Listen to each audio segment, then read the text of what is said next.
Good evening. I'd like to call to order the budget workshop meeting for Thursday, May 1st. Start with the Pledge of Allegiance. Pledge allegiance to the flag of the United States of America and to the republic for which it stands, one nation, under God, indivisible, with liberty and justice for all. Okay, again, I'll be leading the meeting tonight. Our mayor is on via Zoom, though. Next is public comment. This portion of the meeting is specifically set aside for comments from the public who are asked to limit their comments to 2 minutes. Any person interested in providing public comment should email publicmeetings@rockyhillct.gov and will be provided with a link to attend the meeting and instructions on how to participate. Joanne, do we have anybody from the public wish to speak at the podium? Seeing none. Okay, we will move on to the budget review, and first topic is Board of Education.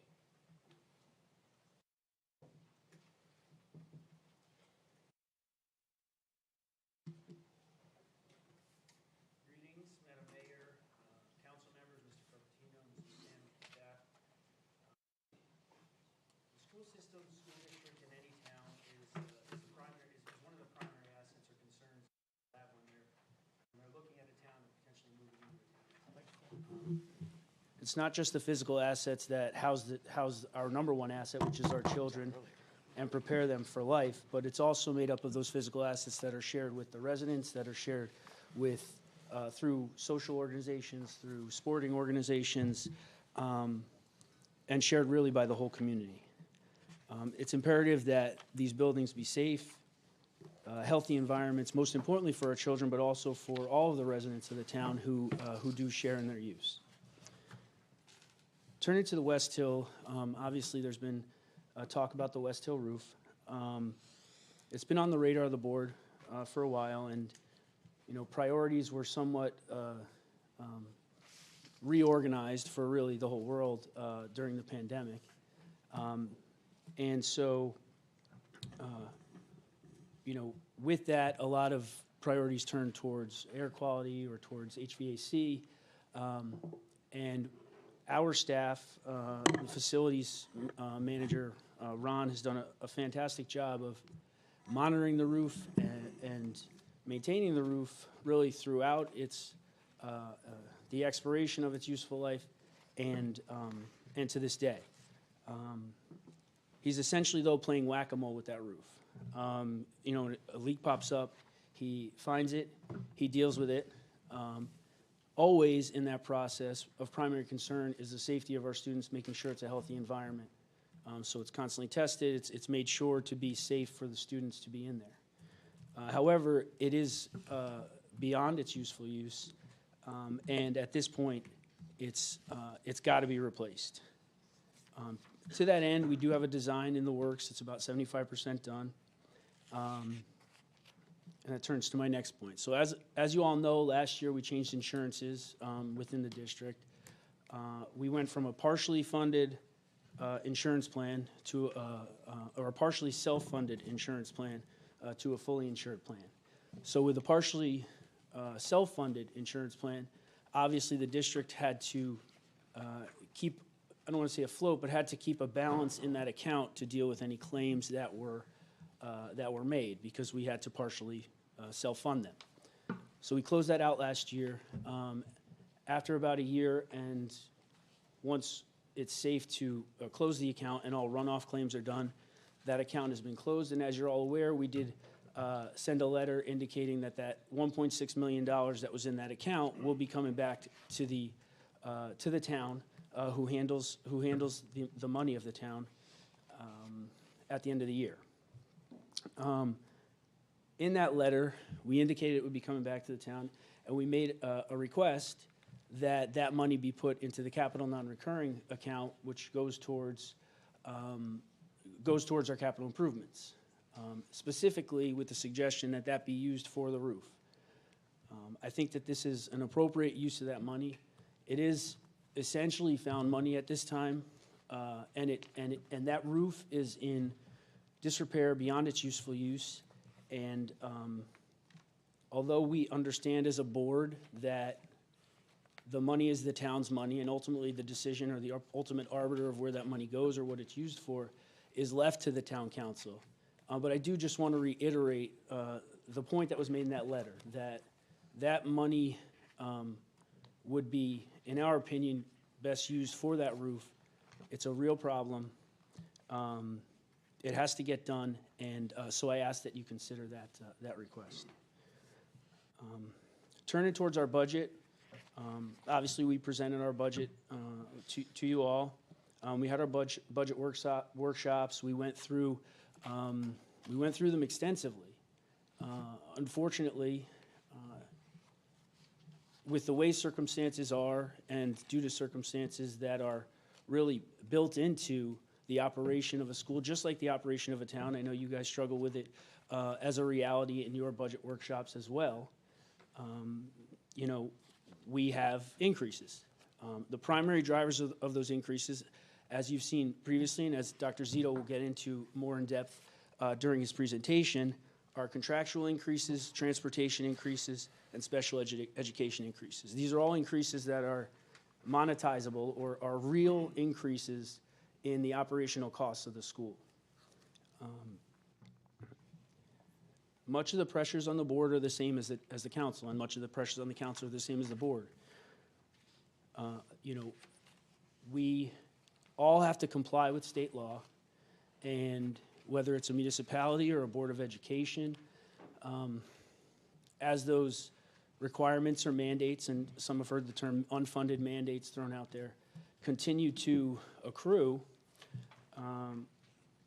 so do the logistics in implementing those mandates, in tracking compliance with those mandates, and continuing to stay up on the new mandates that continue to come. And I understand, you know, that the board or that the town council is dealing with some of those same concerns. And I'm receptive to all that. The board is receptive to all that. I understand that you all have a difficult task in trying to do what you have to do with less than you have to do it. However, I just wanted to speak to you guys, to you all, to really just request that although the unfunded mandates are real,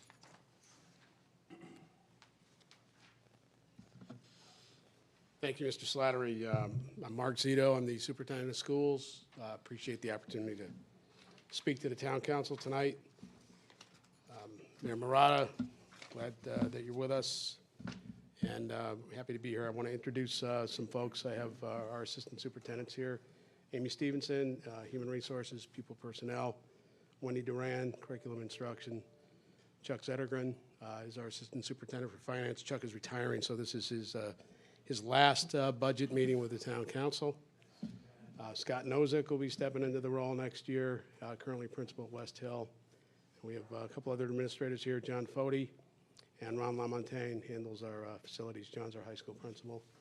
And I have a good turnout of board members here tonight. Ms. Tucker, vice chair of the board. You heard from Mr. Slattery, Ms. Maria Manella, Mr. Kosker, Ms. Lafredo, Mr. Chabra. So appreciate the support this evening. So I have a similar presentation to what I've discussed with you in prior years. It's school. Things haven't changed. We have 5 schools. The numbers change, but we come in with our typical assumptions. We think we offer a very high-quality educational program and extracurricular as well for our students. Is the system not on? No? Good. Teaching and learning remains at the forefront of our focus here. We always look at our staffing levels. We have board guidelines for classroom sizes that we adhere to. And then we also focus on the things we need: instructional supplies, clean facilities, educational technology. And Steve earlier mentioned some of the mandates, particularly in the area of special education, is something important we need to focus on. Our budget, as we've always discussed, it really hasn't changed in terms of where the bulk of the money is spent. Salaries and benefits typically accounts for anywhere from 80 to 85% of the overall costs. And we have some other factors, professional services, transportation, tuition. Look at our historical enrollment. We have been very, very flat. You have this chart in front of you. What it basically demonstrates is that the enrollment has been stable over the past several years. If you look at October 1 of 2023, we had 2,530 students. This past October, 2,532. So it's extremely stable, a net increase of 2 students. I looked at the enrollment today. May 1st, 2025, we were up to 2,542. Again, a very modest increase of 10 kids from the October count. And I also took a look back at 2014, just to kind of highlight again and underscore the stability here. Look at that October 1, 2014 number, 2,489. That's remarkable stability over that 10-year period. What has changed, and the reason I wanted to highlight that, is that within that number of approximately 2,500 students, we have seen a massive shift in terms of the number of kids identified with special needs and also students identified with English language acquisition needs. So the vernacular there is EL for English language learners, ML, multilingual. These are kids whose primary language spoken at home is not English, and these kids are English. They're not proficient in English when they come to us. They rapidly become proficient, but we have to give them additional services to get them to the point where they acquire proficiency in the English language. So when you look at these numbers here, first of all, in the left-hand column, I have special ed numbers going back to October of 2012. You'll see there were 231 kids. This last October, that's 417 kids. Now, luckily, the district overall enrollment didn't grow at this rate, or we'd have 10 schools in town. So, but I just want to underscore the point to the public that within that very stable overall population of 2,500 kids, we've nearly doubled. It's about an 80.5% increase in special ed kids. And with the EL, ML label, those are kids new to the country, typically don't speak English. The rate's grown by 168%. So that does impact staffing, because when one of those students goes into a third grade classroom, that student often requires additional supports beyond just the third grade teacher. So again, the bottom line there is, district-wide enrollment has remained extremely stable, but we've seen a sharp increase in these specialized areas with students that have significant needs, and there is a cost associated with that. When we look at our enrollment projections next year, we use the New England School Development Council. They are very, very good with the numbers. They look at birth cohorts. They look at cohort persistence rates, how many kids typically stay in the district, and so forth. We're looking at next year, they're calling for a differential of 2 kids. So again, the picture is stable.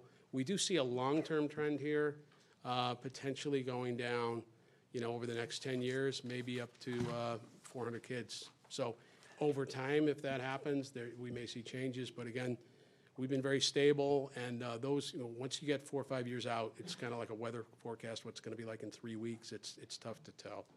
But those are the projections at this point. But relative stability over the next 2 or 3 years. When we look at where we are spending, this is a budget presentation. We talk about this every year. We just like to show you where we're ranked in our district reference group with the other towns in our economic category, if you will. The state has categories A through I. We're in the group D, district reference group D. You'll recognize the towns on here. They're very similar to us. Weathersfield, Cromwell, some of the surrounding towns, and you can see where we are in spending. We're 17th in spending in this group, and that's a per pupil. So that's per child spending. So for Rocky Hill, most recent data point was $19,892. So within that group, we also look at where we do performance-wise. So the district performance index is the overall, all the tests starting in 3rd grade up through the SAT, and we are number 1 in the district reference group in mathematics, number 1 in English language arts, and 4th place in science. Again, those are aggregate scores starting in 3rd grade all the way through the upper grade levels where they take these tests. So very competitive academically, doing extremely well. I know we've had council members in the past who've asked how we compare with wealthier towns in the area. So take a quick look at Durg B. These are wealthier towns. Kind of, you know, right there, competitive. If you look at the math against the wealthier districts in this area, right in the middle there for mathematics, 73.6% on the performance index. You can see there's a number of towns behind us. Same with English language arts. We're very competitive again in the mix there with Durg B. And then in science, you know, right in the middle of the pack. And just what a little twist this year, just to give you an idea of how these reference groups are organized. I looked at U.S. Census data from the federal government on the median household income. Glastonbury, 150,000, South Windsor, 143. That's kind of the profile of those towns. You see Rocky Hill at 100,000. So just gives you a sense of why these groups are put together the way they are and how we vary in terms of family income versus some of these other communities. We just got this information today. I was pleased. The timing was good. We're very happy. The SAT scores came in today. You can see that both for the math and for the verbal, which is the fancy term, is the evidence-based reading and writing score. You could see that we had nice jumps from the prior year to the scores that actually Wendy Duran's office received today. So really nice jumps. We're very proud of the work happening at the high school. So congratulations, Mr. Foti, to you and your high school staff. I'm very pleased with those big jumps in math and in the verbal score. In terms of our special ed expenditures, we still stay very efficient. You can see we're fourth in terms of the overall percentage of the budget spent on special needs kids. We do a lot of in-house programming, which saves significant amounts of money for us. Our overall increase this year is an approved board budget of an increase of 4.87%. I know the town manager is recommending a reduction of $350,000 to that number at this point, but that's where the board adopted their budget back in March. That's a $2.6 million increase. And I'm going to explain why, where those dollars lie specifically. So the salary line items in total are up about $1.6 million. That's about 3%. That's pretty much driven by negotiated contracts with our labor groups, which are averaging 3%. The benefits are up this year, 1.21%. As you know, last year we switched over from the Cigna plan, the board chair mentioned that earlier, which was a hybrid, partially self-funded plan, to a fully funded, fully insured plan with Anthem, Blue Cross Blue Shield. That's the state partnership plan, so it's a large group. We went down $1 million last year, which was very good for the budget, but we knew that going into year two there'd be a spike. So the spike is estimated by our insurance brokers at this point at $647,000. So just dealing with the health insurance and the contractual wages, we are at about a 4.26 budget, and you could see there's some other increases. Tuition is up a little bit, professional services, transportation, and there you are. It's a lean budget. This was the first time that I can recall that the board took my recommended budget and really didn't make any changes to it. It came in at 487, and they kept it there. They went through it, pretty hardcore, but I had done a lot of work going into it to get it as low as we could in terms of feeling comfortable, because we do want to come in at a manageable number for the taxpayers. We respect that process. So in order to get to that 487, you could see where we were when we started our process. We were at 576, and that was looking at just where we were if we kept things level. I felt that was too high. I did go ahead and hire a full-time athletic trainer for our high school athletic and middle school athletic program. That's the physical trainer who works with the kids with the stretching and the sprained ankles and the injuries on the field. What's happening in the market in public education is people are getting away from purchasing vendor services, and they're hiring their own in-house people. And we didn't want to be the last district without a person. So we're very happy with the individual we have. But we brought her on a full-time basis, which expands the hours our students get And also, we get her a little bit early in the year. She's on an 11-month contract. So that was the one position I added. And then in order to try to bring the number down, we consolidated 3 teaching positions. We also have a couple of retirements, which help in terms of salary consolidation. We had 2 behavior specialists we brought in that were dealing with some situations with kids had some extreme behaviors, and we've been able to resolve that, remove those positions from the budget. A couple minor cuts with lunchroom supervision that will cover those lunchrooms with other staff, and then some minor tweaking with substitute teachers and summer program salaries. So very lean budget. The biggest cuts were consolidating some of the teaching positions. Just looking at those numbers a little bit differently, again, that graphic just kind of displays what I had said earlier. It's around 82% of the overall cost is the salaries and benefits. So when we talk about where we are budget-wise, those of you on the council have heard me say this before, we're very efficient. The mean in the state of Connecticut for the most recent data available, about $3,000 more per child. So if you do the math, if we were just the average town in Connecticut, our budget would be about almost $7.5 million higher. Even within our district reference group, it's about a $1,500 difference. So even to come up to the mean within the DERG D group, we'd be asking for an additional $3.6 million. We're not doing that. I actually take a lot of pride, I think our board does, that despite Rocky Hill's relative wealth, which puts us right around the middle, I think 46th percentile, so number 77 out of 169 towns in the state, that in spending we drop down to 119 and we still get great results. So we're proud of that. We're not, I don't think we're coming in with a request that's unreasonable. It's certainly very reasonable and still keeps us down towards the bottom in terms of spending, and that really speaks to our efficiency as a school district. So, I'm very confident that the taxpayers do get a good quality product here. As Steve alluded to, one of the first things people look to when they move to a town is the quality of the public schools. So we're proud of the work we do, and we think it's a reasonable budget request. Again, this is just where we are with the per pupil spending. You can see that again, we're down towards the bottom of our district reference group, 17th out of 24. We're going to get into the capital improvement program just a little bit now. I know Mona wanted to make some comments. This shows you kind of the history here of where the council has set aside that separate appropriation for capital funding, and you can kind of see, the board approved is the green chart there, and then when we go over to orange in those columns, you see what the council ultimately adopted. So moving from right to left, you see that over the last few years, the council number has been lower than requested.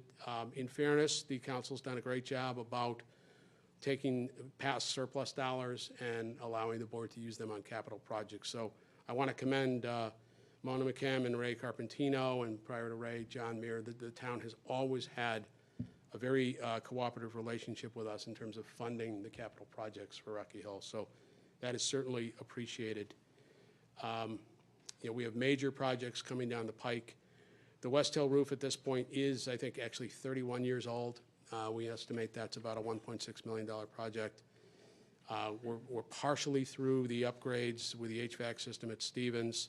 We still have other upgrades with the infrastructure, doors, windows, and so forth. Other projects down the pike, the front canopy at GMS. We have a project that we're looking at getting done. We're doing the design right now for the Tech Ed and Media Center, so Tech Ed classrooms and Media Center at the middle school. And, we're happy to have this as a board project. The tennis courts, that's estimated to be about $1 million. We do use the tennis courts for physical education and also for the interscholastic boys and girls tennis programs. But I really do, to me, it's irrelevant what side of the ledger it's on. That's a town asset. So those tennis courts are at the point where we can't do a repatch. We did that 7 or 8 years ago, and they said that, this is kind of like the last time you can repatch those courts. It's going to be about $1 million, and at a certain point in time, and that time is coming soon, those courts are going to need to be completely torn out and put in new courts with various names.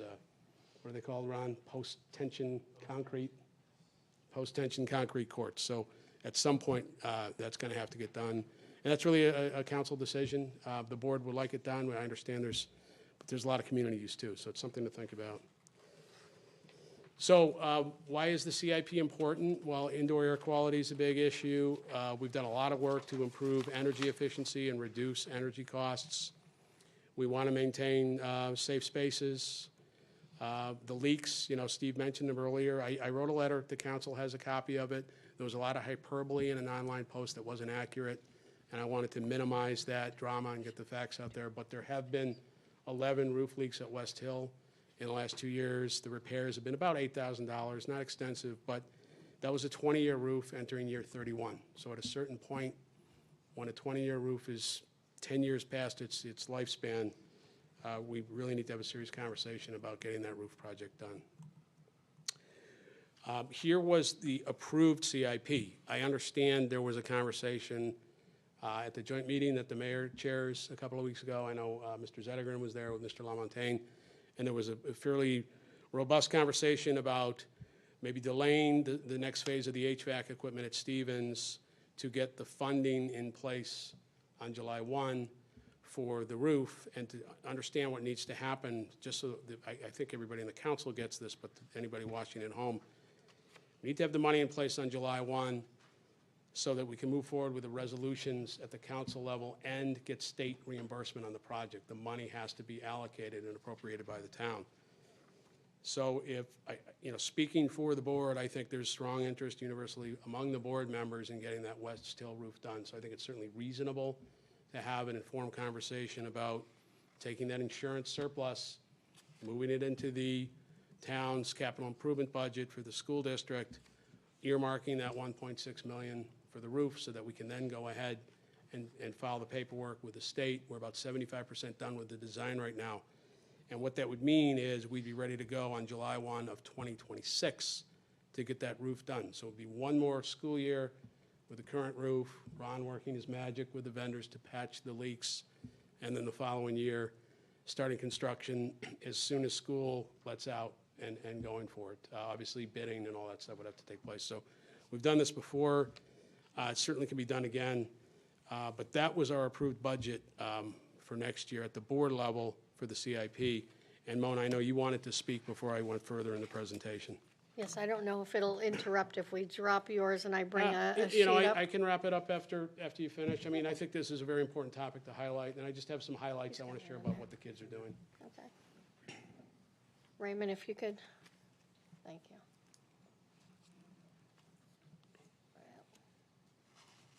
There we go.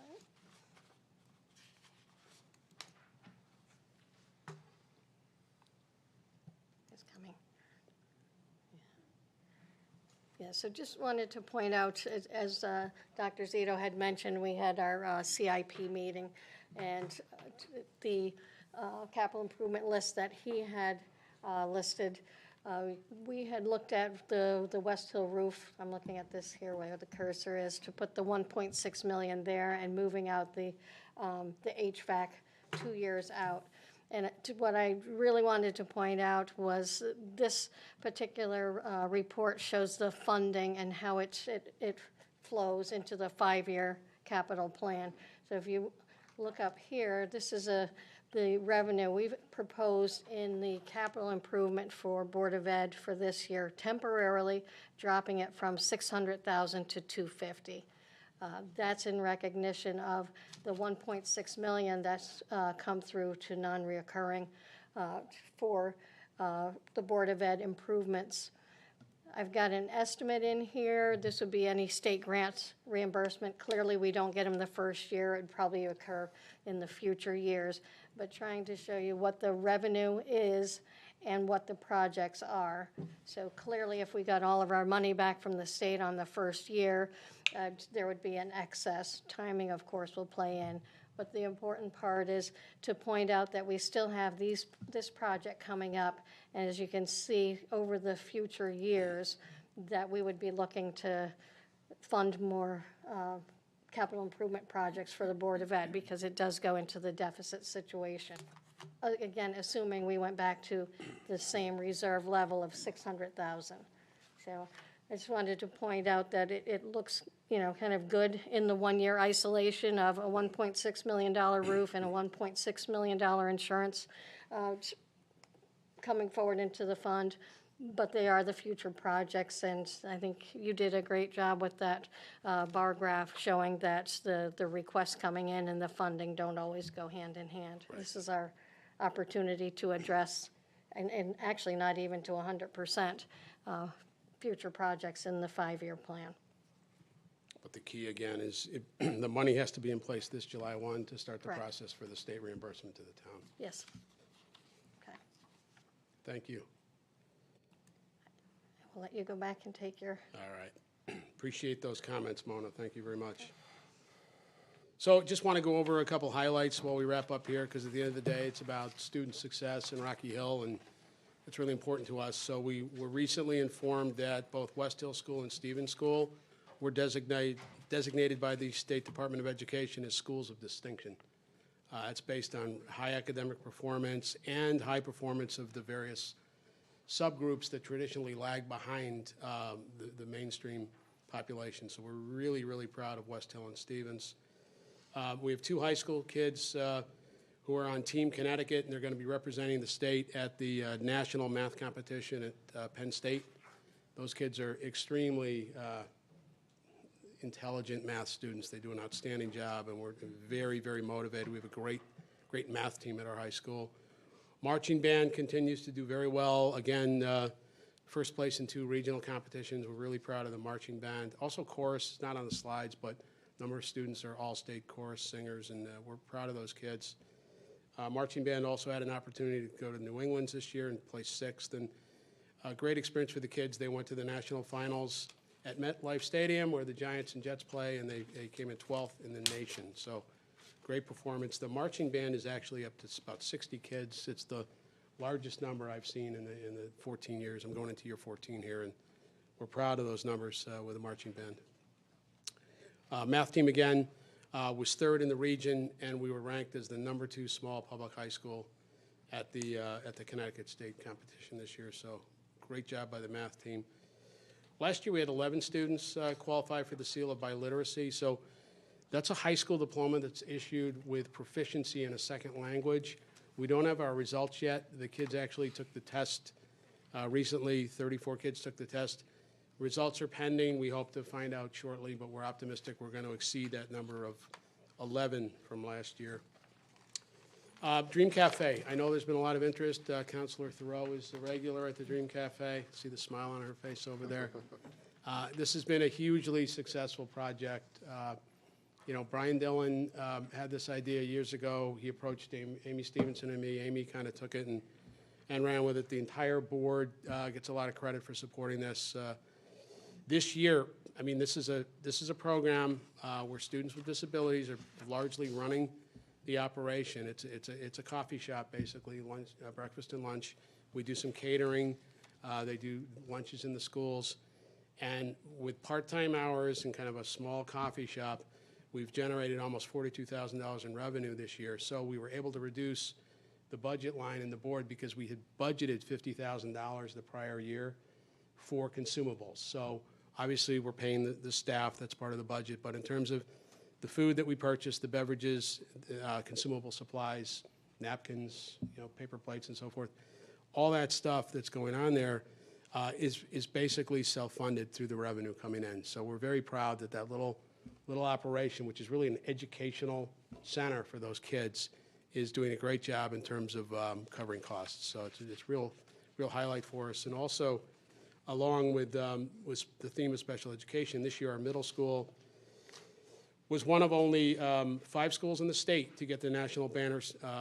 It's a national banner school for Special Olympics. So that's our unified program. There's only 5 schools in Connecticut, 2 are here in Rocky Hill. So again, kind of underscores how much this community embraces our kids with special needs and really makes them feel part of the program. And unified, again, it's friendly competition, but it involves kids with, in some cases, very serious disabilities, competing with typical peers and it's a great opportunity. If you've never been to a unified event, it's a lot of fun to go and watch the kids and see how excited they get about competing. And again, I think it just speaks volumes about the quality of the people in this town. Going right over to athletics at the high school, some very strong seasons this past year. Class M state champs in cross country. Had one student, Brian Smith. He's the individual state champion in boys cross country. Another guy, outstanding. Both of these guys are great kids. Tyson Azadorian, state champion golf as a 10th grader. He's going to be going to nationals this summer. Our girls basketball team, heartbreaking loss in the Class AA state semis, but a great season. I think they won 17 or 18 games and made it to the state semis. And last spring in girls tennis, they're in the midst of their season now. They were awarded the Conference Sportsmanship Award. So that's always nice. We like to share that good news too. We look at our graduation data. For the most recent data available from the state, our cohort graduation rate is almost 95%. So that's the number of kids who graduate in that 4-year period. Most of the remaining number that doesn't graduate are frankly kids at the Dream Academy. So it's kids who extend beyond 4 years that have IEP accommodations that provide education, in some cases up to age 22. So virtually all of our kids graduate, and you can see what the state average is, about 88.4. And then I just picked out some of the colleges from this past year for acceptances, and you can see it's a wide array of local schools and also some really interesting schools. We had a kid get into Trinity College in Dublin, Ireland, University of Toronto, so some international schools are in the mix here in Rocky Hill and all across the country. So we think from the standpoint of preparing kids to compete for admission to universities, we're doing extremely well system-wide and, of course, at the high school. Again, our overall budget request is a 4.87% increase. We know the town manager has made his recommendation on a $350,000 reduction to that number, which would, by my calculations, Ray, that gets us to about a 4.22. So that's kind of where we are. The last couple of points I wanted to make was we have been informed this year that the educational cost-sharing grant coming back to Rocky Hill is going up about $1 million. It's a complex formula, but I think the increase is partially at least attributable to the fact that we've had those change in our demographics. So recognize greater need. They tend to weight students a little more heavily in some areas. So we're looking at about $1 million additional from state funding coming to Rocky Hill specific to that education cost-sharing grant. And then, as I mentioned earlier, we're happy to turn back the $1.6 million. That was a very pleasant surprise. We didn't know about that number until we closed out all the claims with Cigna and the accountants closed out the books. So we're very pleased to return that. We think it's a good way for the town to think about funding that roof project.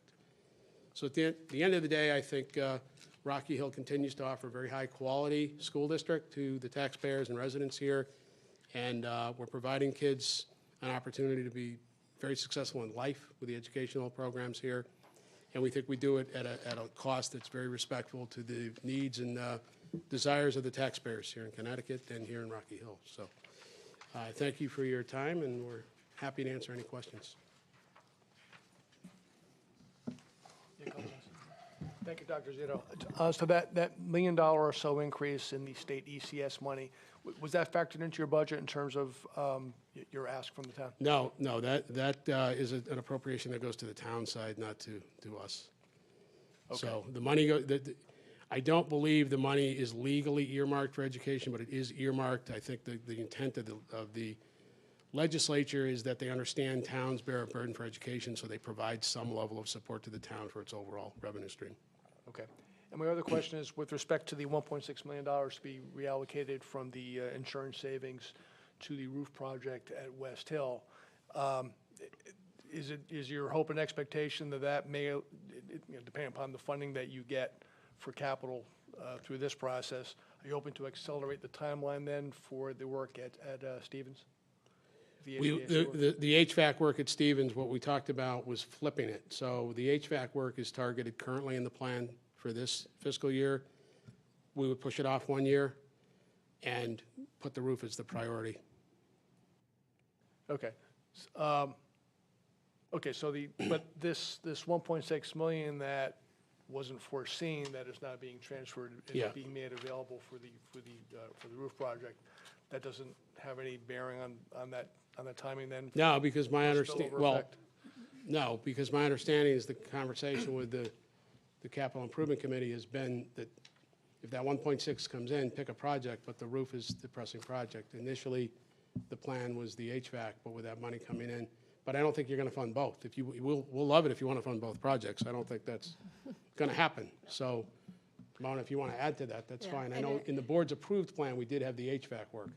Yes, and you had it split into the 2 years, so Correct, it was yeah. 700,000 for Yeah, next year and then the year after. Correct. So with our, if we continued at our $600,000 reserve, plus anything they had already in non-reoccurring, that would have covered basically the first half of HVAC. The 1.6 allows the HVAC 700 to move out and the full $1.6 million roof to kick in as the priority.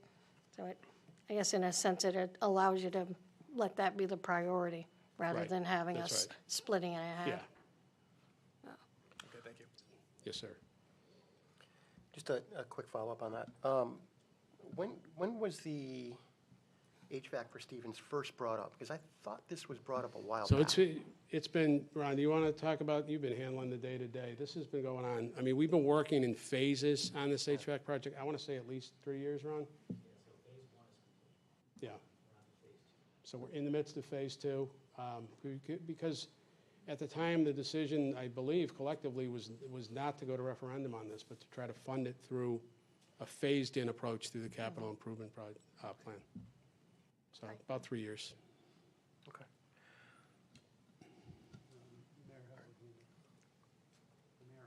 Oh, she has her hand up. Oh, Mayor Murata has some questions. Go ahead, Mayor. Hi, thank you. Congratulations, Dr. Zito, and to your board for the excellent job that you continue to do and the vast achievements that you've shared with us this evening. I have a question about the ECS. So is this $1 million the result of what is anticipated coming now that the Appropriations Committee has approved fully funding ECS? And I understand that still needs to be negotiated between the legislators and the governor, or is this different? No, so I want to make sure we're not talking about excess cost, we're talking about education. Yeah, I want to talk about excess cost. So can you talk about excess cost? Okay, so there's two things. Excess cost is the money that comes back to cover extreme special education expenses. So essentially, the formula is we take roughly 4.5 times what the per pupil cost is. Once we exceed that level, I think this year we have it marked at like, is it close to 70,000? Yeah, we budget for 70, and Yeah. at least initially, it's actually coming in lower than that. Yeah, but 70%. So basically, once we exceed a threshold 4.5 times the normal per pupil expenditure, we typically receive 70% of those funds back. That's excess cost for special ed. ECS funding is a grant that goes straight to the town council, to the town side, not back to the board. And that's essentially, in theory, to help the town pay for education. Where the state understands towns are largely responsible, so they provide an ECS grant, educational cost sharing grant, where the state is bearing a portion of the expenses for the overall education of the kids in Connecticut, so each town receives a grant. Our information at this point is where we typically receive about $7.5 million. Rocky Hill Town Council gets that money coming in on the general revenue. Our understanding this year is it's $8.5 million. And we're pretty firm with that understanding. Yeah. But if it's fully funded, my question is more, is that fully funded? And if it's not fully funded, what is the amount? So That would it's still make it being fully worked out funded. at the state legislature, correct? So that's the number we've been given, Mayor Murata. We don't know, Okay. where it's going to land. That's really something that happens at the legislative level with the governor. And do you mind? And it is the same number that we're building in our budget now as a source of revenue, so that's the So same you're dollar building amount. that 8.5 into your town revenue It's already. already, we've had the 1 million back. Yeah, to be clear to the public, that's not money coming to the Board of Ed. That's money. Correct. No, it's on town We are revenue. informed about every year what the projected Right. ECS number is going to be. Right, but it's for education. It's not like we're gonna. Well, Well, yes, actually, it right, is. it's earmarked for education. Yeah. Yes. And then the other thing I want to point out is, I've always been proud of our partnership and working together. And I just want to assure you and the folks at home who are listening to these that, we don't balance budgets on the back of our students. We've never done that. And I think, what we've shown over the past several years is we've been able to stretch our dollars wisely, notwithstanding all of the different challenges that we've met, very unique challenges that we've met for the past 6, 7 years. And we stretch those dollars so that we can give the Board of Education as much as possible in terms of each annual requested increase year over year. So I just want to clarify that because, it's a partnership and I'm a little taken aback by that statement that was made earlier. So I just want folks to know that we work very hard to fund, everything possible that we can because the students certainly are important to us. Thank you. I do. You have a question, sir? I do. Last. I got a question. The town council is getting a lot of pressure here tonight from your board and from yourself for the 1.6 million to go to the roof project at West Hill. Why has there been a big shift from the HVAC all of a sudden now to the roof? And why hasn't the roof been brought to our attention prior to this to budget out over the next couple of years? So I think there's a little more focus on it now. I wrote a letter to the council. I have a copy. If you haven't seen it, I'm happy to give you a copy of it, Mr. Whalen. We had kind of a public outcry about the roof a couple of months ago. There was some social media posts. I wanted to set the record straight. So the roof has been in the capital improvement plan for the last 7 years. In fact, going back 15 years, it was in year 16 in 2010, and the town at the time, this is before I was working here, commissioned Fryer Architecture to come in and give a report on the roof, and they estimated we got about 4 years to go on it. So it's been patched, it's held up, but the simple fact is now it's at year 31. So in the last 2 years, there have been significant issues there's been 11 leaks.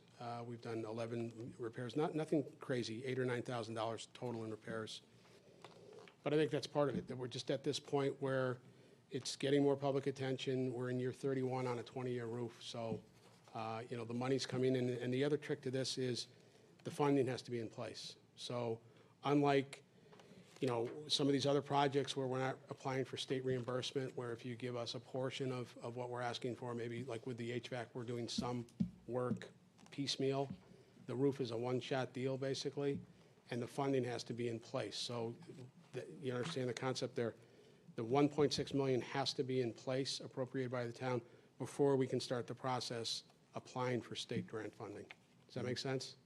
It does. I just see it all sped up here as it. Well, yeah, as it's sped up, but also with that money available in one chunk, we look at that and go, now you've got money coming that nobody anticipated. Why not take it, since you didn't anticipate it, put it in as a placeholder, get the approvals, let us do the work on our side so that we can get the reimbursement.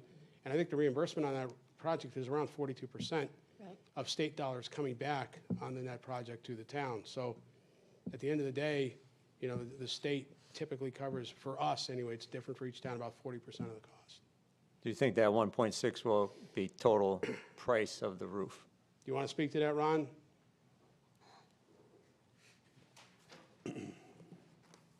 Ron has been working very closely with the architect, Jakunski Associates, and he's got all the detail on it for me here. Good evening. So that would be a net cost to the town. The total cost, the estimate came in at 2.297. So it's going to cost the town about 1.591 out of the town's budget to get the job done. So if we can have the 1.6 in place, the state will accept that as the funding isn't the local share. and then we can apply for the grants and go through the process with the state. We don't have to pay that up front then, what you're saying? Not the, well, you have to pay, the The billing will come in 2.97. and we apply for reimbursement as billing comes in. So the process works out. We've done 2 of our roofs that way. We've done a renovation project at the high school that way. We built Mosier School that way. It's just, that's the process for state reimbursement. Okay.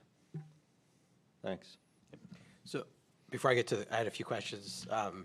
Just get, so that 1.6 million, if we do as we said, because we won't be using that till, I know we have to set it aside now, but won't actually be spending it till July of '26 at the earliest. Correct. Yeah, the So- project would start July 26th, but you can carry it over because the CIP is a separate town-controlled fund designated for the schools. Right. So you could close the books on June 30th. Mona just carries it over to July 1 to fund the project. And as Ron clarified, that's the local share, and then of the overall cost, 2.3 million or whatever, the rest comes back to the town in a state reimbursement. Right, so my question, does that for next year help our fund balance because we have that 1.6 million?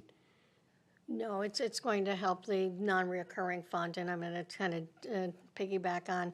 So with that project being was it 2.3 million, that as it's coming through and not being reimbursed, that's basically that fund is funding the full 2.3 and waiting for the reimbursement. On the spreadsheet I was showing, if that money miraculously came in on this same year, then you would have it then, and then odds are it usually goes through a portion of completion, then a reimbursement. So we usually are cash-wise floating the project before reimbursement. Got it. And And again, it needs to reimbursements be do in come the back CIP. intermittently. Oh, go ahead. Right, they come back intermittently as you submit, you've paid bills to the construction company and you submit those receipts, the money comes in periodically from the state. It does. I have a question. So, oh, sorry. Not done. No, I got a few more, but if you want, I'll come back. I I was got just some more, too. curious, if the council were to adopt the manager's budget, what programs or items would be impacted? Yeah, so if I look at cutting, that's a great question, because I've been thinking about that. So if we have to cut Figured you would. $350,000, I've got to look, to be candid with you, the first thing I look at is things away from teaching and learning. So we look at maybe extracurricular programming, probably not having our summer enrichment program. We are required to have our mandated special ed program, but we spent about $40,000 historically for the Celebration of Learning program. I'd probably recommend to the board not to run that program. I might have to look at some staffing issues where maybe I fill positions mid-year, things like that. Take a hard look at extracurriculars. And again, try to, there are certain programs we don't have to have. I have to have first grade teachers. And I do everything I can to stay within the guidelines. So, sometimes we look at textbooks, we look at supplies, we look at things as far away from the classroom teacher as possible. So 350 is, you've done things like that in the past. I'd prefer to see 4.87, but then my job is once you give us a number, I have to do the best I can to make it work. I think it's just important to know what. Yeah, I think I think this is a lean budget. I think it's there's not a lot of wiggle room in here. Like I said, the board went through it, pushed me pretty hard during the 2 sessions, and consensus of the board was it's a lean budget, so. Maybe any other questions? Are there any of our programming that rely on federal funding? Yeah, we have, not in this presentation, this is the request we asked for the town, but we have some grants, particularly in the area of special education, IDEA grants that come in that Ms. Stevenson manages. That's the bulk of our federal money. I think around $1 million total a year, more or less. Is that correct? It's in your budget book. I don't have the figure right in front of me. Yeah, and then the other federal grants total up. Yeah. So we have a series of federal title grants. It's all in your budget book. I don't have the figures right in front of me. Thank you. Fran, did you have? I do, you mentioned the athletic trainer. Yes. Did I understand you hired that person already? Yeah, we did. Where did that money come from? It's gonna come out of the appropriation. You can't go below the minimum requirements, so we made that hire. It starts in August. That person comes in. Oh, it's budgeted for Yeah, I this budgeted, upcoming budget. gave her You a haven't, contract, she starts in August. Yeah, okay, you don't yeah. presently What was have. happening is that every school district is hiring athletic trainers, so the market is drying up. So we used to use a vendor model, but those people that were working for those subcontractors are all taking positions in school districts. So we wanted to make sure Rocky Hill was covered. Yeah, we offset the contract and we hired a person. So that figure in the presentation is the salary and the benefits. Are there any other new hires that you're anticipating for the upcoming budget? Any other what? Any new hires? Well, we have some vacancies we're filling. Athletic director position is open right now. We have a retiring athletic director, a retiring high school assistant principal. So, yeah, we're going to Those fill are just like vacancies. backfills. Those are backfills. Backfills, Yeah. correct. Yeah. That's, do you have any new, other than athletic trainer, new positions that you're creating? Not at this point. No, that's right all there in the presentation. One new position in the proposed budget. Okay, thank you. I'm good. Thanks, Dr. Zito, for coming in. This is my 8th year hearing a presentation. I enjoy it every year, so I appreciate you putting all the work into The it. mayor has her hand thank up you. again. What's that? I think the mayor has her hand up again. Did you have your hand up, or is that from before? Yeah, no, I put it back up. Oh, sorry, okay. No, that's fine. So is there any update on state funding levels with respect to the HVAC? Because I believe there may have been some uncertainty about whether those grants were still available and if in fact they were reimbursing communities. Chuck, you want to come up to the microphone? We do have People can hear you at home if you talk in here. we do have an HVAC project that we applied for a grant, and it's a smaller amount, but we will be doing that work this summer. But in the outgoing years, I haven't heard any updates as to whether they are going to have additional funding to cover the HVAC projects or not, to be honest with you. Previously, they did not cover HVAC projects for reimbursement, state reimbursement, but they have, over the last couple of years, had funds available. So I haven't heard whether that will continue in the future or not. Okay, thank you. Okay, thanks. Just a couple quick questions. On the demographic changes, when you talk about special education, English as second language, Yep. do any of those students cross into both categories, or are those all Yes. distinct students? So there are Yeah, some- I almost put an and/or on there. There are some students who cross into both categories. Gotcha, okay, great. On the chart where you have the increases by broad category here, do you have the year-over-year increases for each of those? Or is that something we could, if you don't have it now, Probably have to get that for yeah, you. again for you, yeah, just- We could send an email to the council. That might take me some time Sure, to sure. pull it that- together, but we can look at year over year by subgroup, salaries, benefits, and so forth. Yeah, just the broad categories, we Yeah. don't need any. you Yeah, know, we could do that for that'd those be categories. Great, okay. We'll send an email to the town manager. No, that'd be great. Okay. I know in prior years, there's been some money out of operations that's been returned to the town. Yeah. It doesn't sound like there is any this year? It's or- very lean this year. Some of those demographic changes you just alluded to, we've had some unanticipated costs, which happens, going back to Mr. Whalen's question, sometimes we do make hires after the school year starts, particularly in those areas I touched upon. So it's not atypical to have a student move in with a one-to-one paraeducator support person in the student's individual education plan. We are not in a position, if that student comes in with that mandated educational plan, which follows under federal and state law, we have to hire somebody to deal with that kid. So that's, to kind of get back to your question, the plan right now is go with the athletic director, but I cannot anticipate needs that arise during the year, and we have to make it work. We've never come back to you and asked for additional appropriations, but we do sometimes have to make changes mid-year. So yes, sometimes there's issues there. Right. Just to piggyback on that one quick, where do you find the funding for that? We have to work through it. We may not make purchases of supplies in those cases. We really try to be as efficient as possible, and, it's not atypical sometimes, Sarah, we might not be able to purchase some of the supplies we planned on buying because. Do we've you have gotta a hire buffer in additional your salaries? What? Is there an inflated portion in your salaries to help offset some of that? Sometimes we see gains during the year on maternities, but it's an unpredictable number. So if somebody goes out on maternity leave, we might start to accrue some savings there. Okay, thanks. Sorry, Jeff. No, that's fine, that's fine. I think that's the extent of my questions. Anybody else have a follow-up? I just have one last question. Dr. Zito, I'm really curious on DIRG B. I know it's socioeconomic factors. Yeah. But have you ever looked at some of the towns like Woodbridge or Madison? Do they offer programs that you wish Rocky Hill had that could play an impact on benefiting us?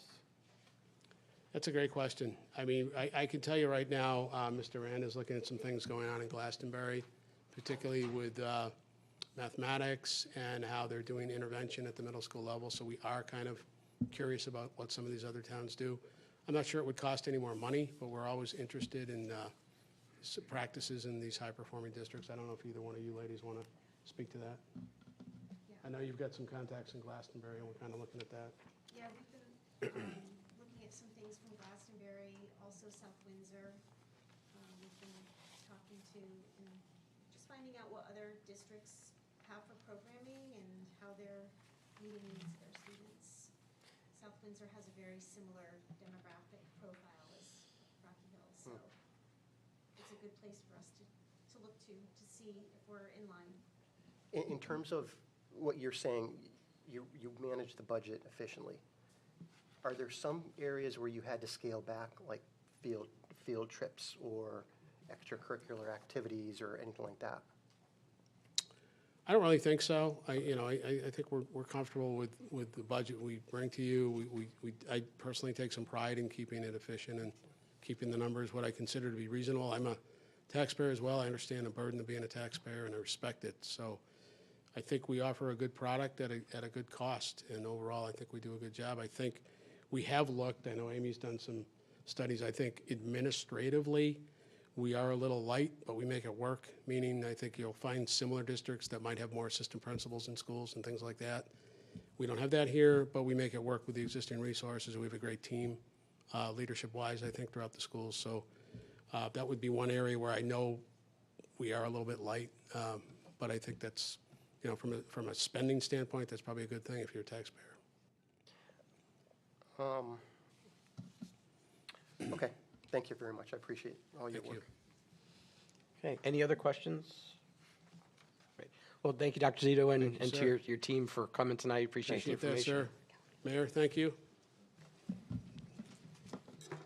Okay. With that, we'll move on to item B under general government, our assessor. Oh, hold on one second. Oh, okay, we have a few updates first and adjustments before we get. Give him a second to. So, yes, my follow-up housekeeping tips. Okay, I'll let him get rid of that.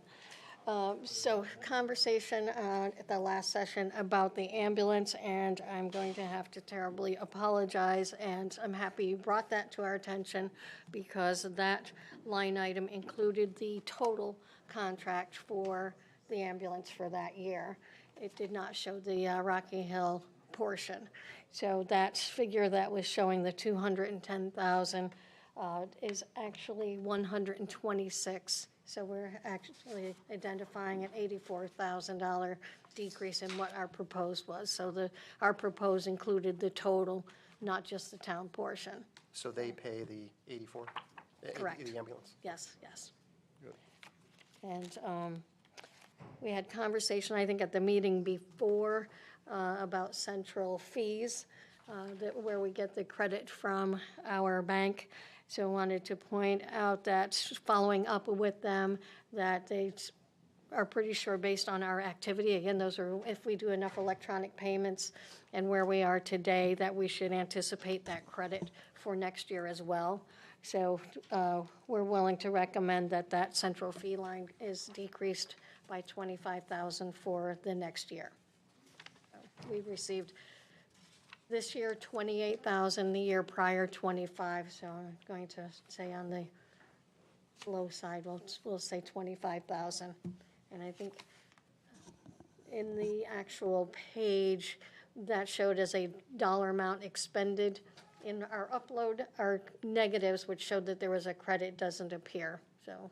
kind of a- I'm sorry, Mona, what page is that? Let me see if I can, where's my, It's under central supplies. thank you, I'm just trying to find my, I'm old-fashioned, Here I'm still I looking am. at the book. I'll show you in a second, thanks. And central. Did I pass it? Yeah, you passed. I'm driving too fast? Okay. Yep.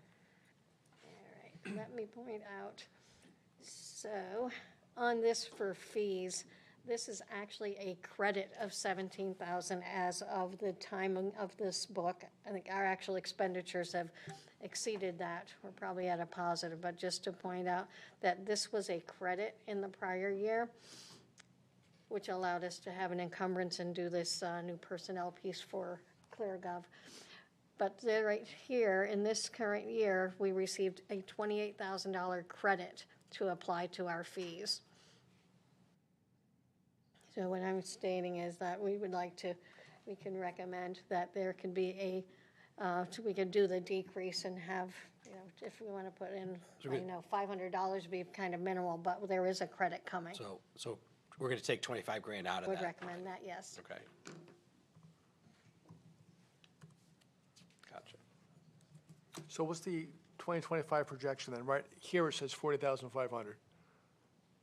That's, Right, that's not reflecting that $28,000 right, okay. check that we've gotten. So, if that helps. You just found $110,000, so. Well, that's the good news. I haven't gotten to my third item. Bad news. That we did get recent information from our assessor. We're working on getting our finalized grand list as we build this budget, and they have had a couple of settlements that will impact our revenue side by $80,000. So unfortunately, we'll have to factor that in. I think these final numbers are due for June 1st, but we're coordinating that we have these things in place and kind of ironed out before we go to adoption. So there's a decrease on your tax revenue side for $80,000. Which line would that be in? That's going to be on the revenue side, so it's not going to be in departments. Right. It's going to be over right here. Trying to see which, I'm depending which screen I want to go to. Oops. Okay. So if you're in your, let's do a breakdown. Oh, boy. So you've got the 90 million for tax revenue. So with this more recent change, that would be $80,000 less. And it doesn't look substantial on that large dollar amount for revenue, but it will affect what we send out for bills. Okay. Any others, or? That's it. That's it, okay. Now we can move on to our assessor. That's up to, Come on up, Stuart.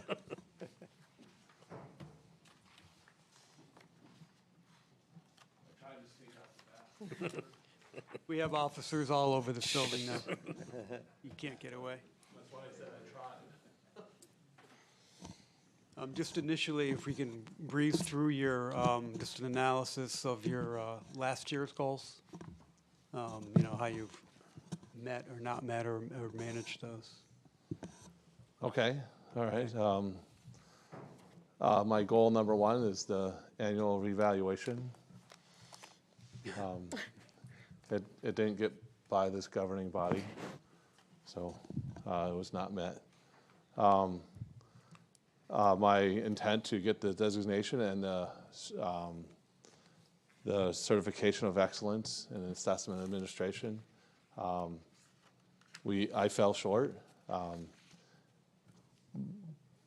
Mostly because of time allocation. I allocated more time to goal number 3, which is within, goal number 2 doesn't financially impact the town, but goal number 3 does. So I allocated my time to goal number 3 and the staff of inspecting the properties in town to make sure I stay on track with at least the 10% inspections of town. But goal number 2, part 2, it's 15 chapters. It generally takes about a year to do. I have since started doing it again, but because I've taken a while to do it, I had to refresh the first 3 chapters, and I'm on chapter 4 out of 15. But the hardest Stuart and I ones. discussed this back in the spring, so, you know, he's making progress, so it's time consuming. You know, like you said, your goal was to, you know, do the values. Yes. So, but we achieved goal number 3, and we're on pace to exceed our inspections for this year. So,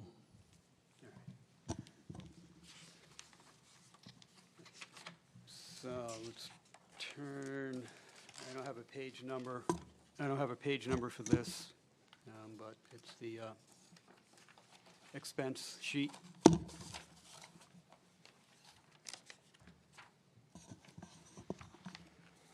So the total increase for the assessor's department is $22,780. 14,734 is consumed in full-time salaries.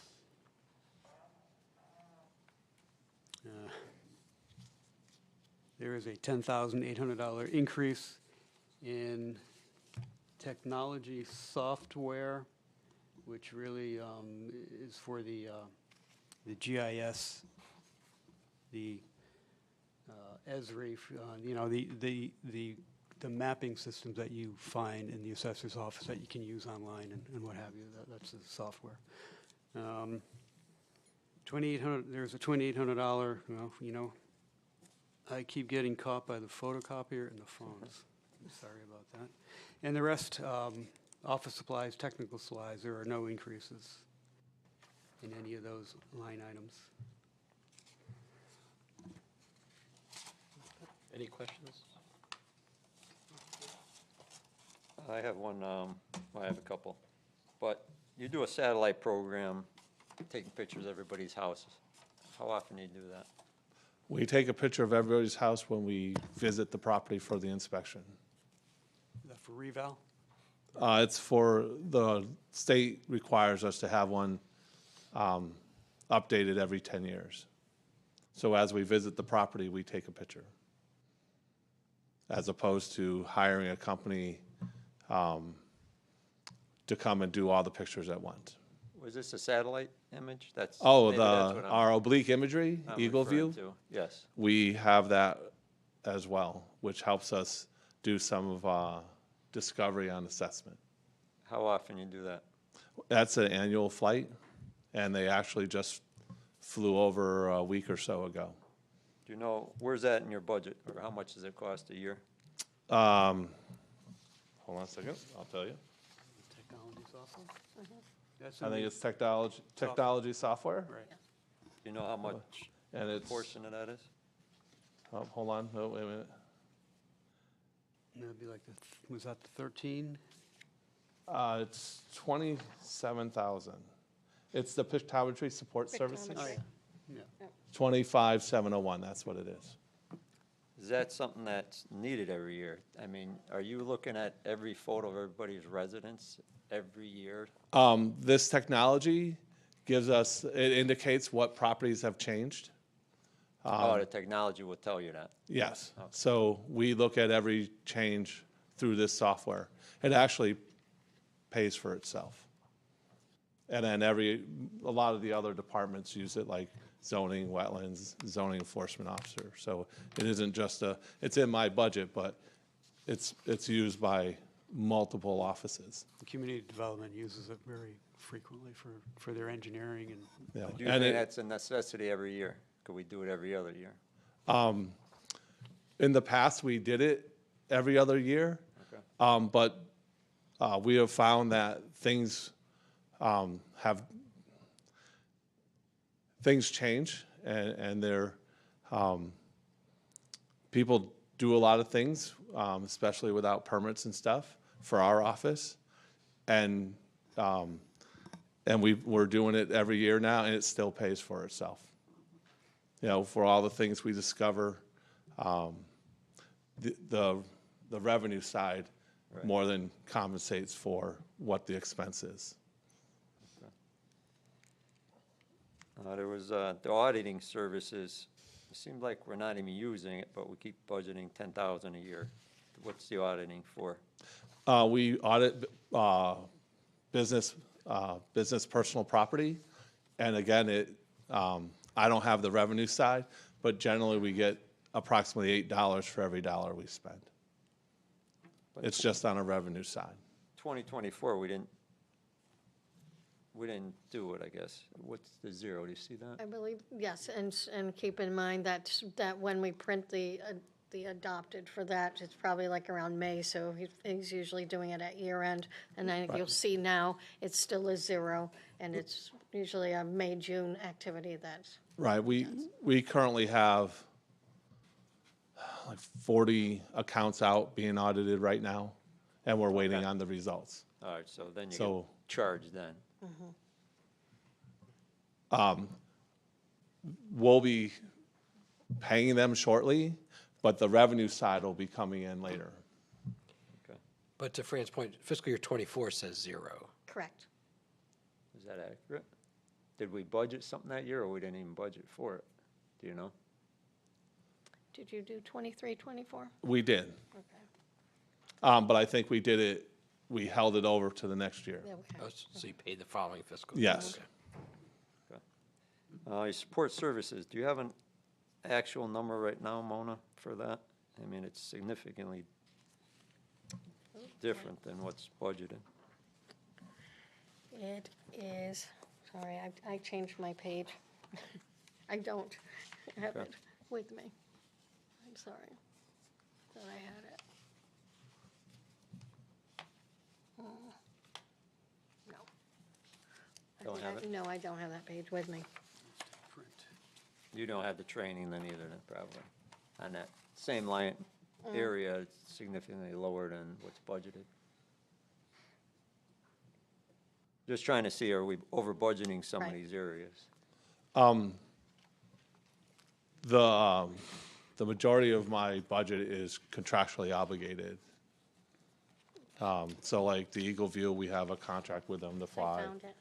I'm sorry. We got it? Okay, thanks. Okay, so, yes, we had on the support service, again, that is not expended yet, it's still that same dollar amount, the $2,850, that was your pictometry, not invoiced yet, Yes, and your training is presently at $3,974. Technology software is at $64,308. But are we anticipating spending all that money that's budgeted?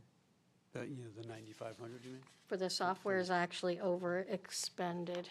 No, for training and Training. support. Training, oh, Support yes. services and Yes. training. the training usually for assessors comes in the last quarter of the year. Okay.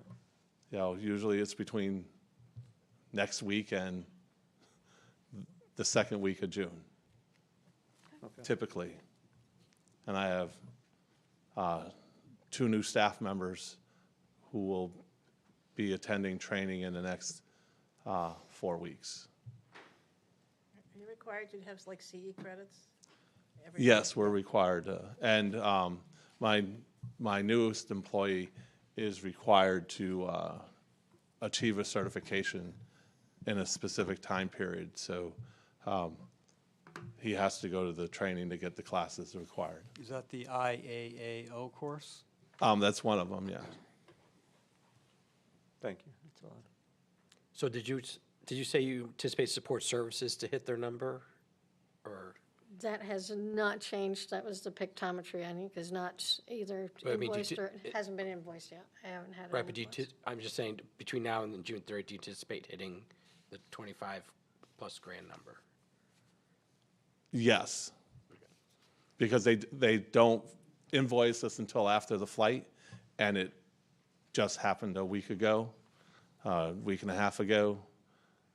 So we'll be getting the imagery shortly, and then they'll invoice us. Oh, that's the, okay, I'm sorry, that's the, yeah, that's right, you talked about that, I'm sorry. Gotcha, okay. Any other questions? Okay, thanks, sir. Thank you, Stuart. Thanks. Enjoy the rest of your evening. Thank you. All right, we are on to item C, Parks and Facilities. We'll start with Parks. 3 subcategories there: Parks, Grounds, Parks, Organized, and Aquatic. With me on changing my screen. Oops. Good evening. Tonight we have Recreation and Parks and Rec Director Craig Bowman, guest speaker. Hi, everyone. So do we want to break it down by parks first, then? We'll do, yeah, grounds and, page by page. Great. So the goals and the last year's goals regarding the grounds. So we had 3 goals in the grounds. As you guys know, we did quite a bit of work over at Elmridge Park this past year with adding 6 pickleball courts that are heavily used. And we did a lot of work in-house around those courts to restore the area. So goal number 1 is complete, but it's still somewhat ongoing. And the next year, we'd like to line the path from the back parking lot to the courts with some trees. We'd like to plant some new trees. That's one of our goals for this year, is planting some new trees around town, and in particular that area. So that's one thing that's complete. Our second goal was to provide better access to Quarry Park via Esther Road. There was an entrance path there, but it was pea stone gravel. It really wasn't very accessible. So we actually went in with some stone process and rolled it, and it's nice and flat. I was actually there earlier today, and it's working out really well. There's not any stone remnants in the driveway that runs next to it, so it's much more accessible than it was, which is great. And goal number 3, which is an ongoing goal, but we have been doing a lot more work in Center Cemetery with some overseeding and slice seeding. In the past, we had, we put a lot of time and effort, and we always try and put time and effort into the cemetery, but, it became one of those things where something needed to happen, just like to a field that might brown up in certain areas. We had to take better care of it. So in the last year, we do have a company that's coming in to assist with overseeding the cemetery. One thing that's a little bit difficult with the cemetery, just so everyone knows, is there's no irrigation there, obviously, because we have to dig plots. So with that said, it's in a very good place right now. So those were our 3 goals last year in the parks side of things. You want to take this part over, Ray? Or? Yeah. Just going to the financial page, and which is the end, which is page 150. You'll see the total expense increase is actually a minus a 2% decrease of $25,413.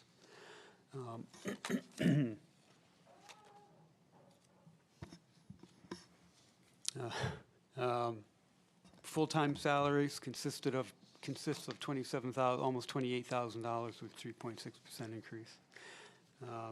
Going down page, down to equipment and supplies, which is the third line item from the bottom of page 149. You'll see a $20,000 or 30% decrease in that line item.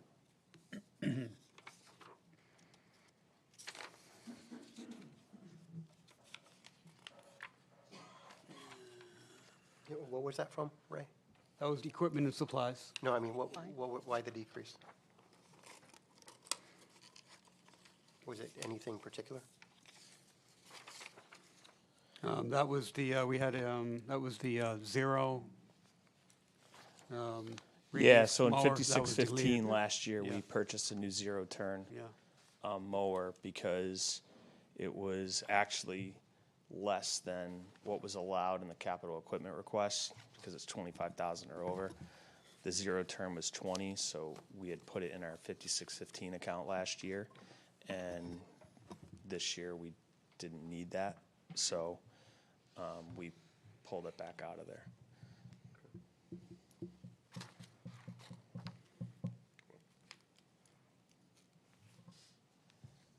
Okay, vehicle parts on page 150, there was a $10,000 decrease. And that had to do with the new dump body, which was last year also. That was pulled out and put into the CIP.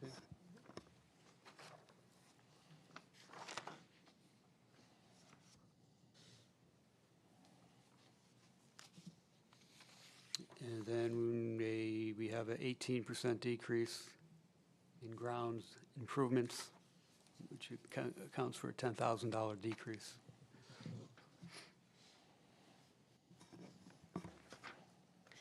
I'm going to jump in and say, this is where we're proud to say this is a use of one of the special revenues with you were able to reduce that one with the field use money. So I know we're interested in when we're able to use it, and this was one of those opportunities. Yeah, so one of the things we can do with that is, like when we go on laser grade baseball diamonds, instead of taking it out of the general fund, it's usually an area we look to in our field account, revenue account, where we bring in was off of private rentals of our fields and facilities. So, you know, they're using the fields, we're putting it back into the fields essentially with their user fees.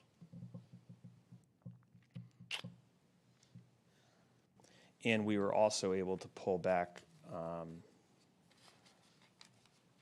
some areas, like we had a heavier dose for overseeding for Center Cemetery last year, but we've been able to somewhat make up ground there, so we're allocating less towards the cemetery this year, if that makes sense.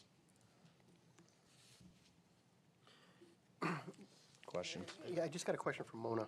On the special revenue funds, page 35.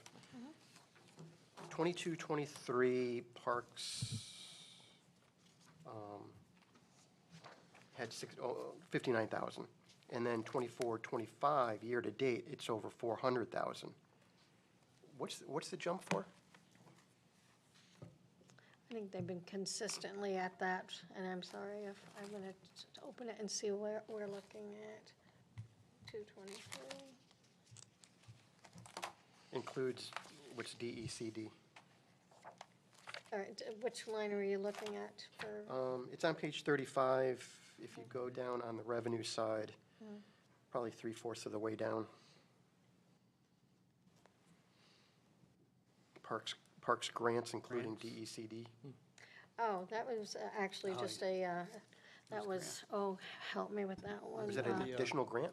Yes, it was an actual grant. pickleball. So finalized, and then we're into the new grant. That was the pickleball grant? Yeah. Yes. $402,000 pickleball grant. Okay, Yep. all right, okay, Thanks, thank you. Sue. And for 25, for the next fiscal year, you're anticipating like 50,000 in grants? That should be the remaining piece of that. I think you received 450. Oh, okay. You only needed 400? Yeah. Yeah, okay. But it could be more based on, Yeah, Yeah. depending on what It we could be any bring small in, grant. yeah. like the pond or.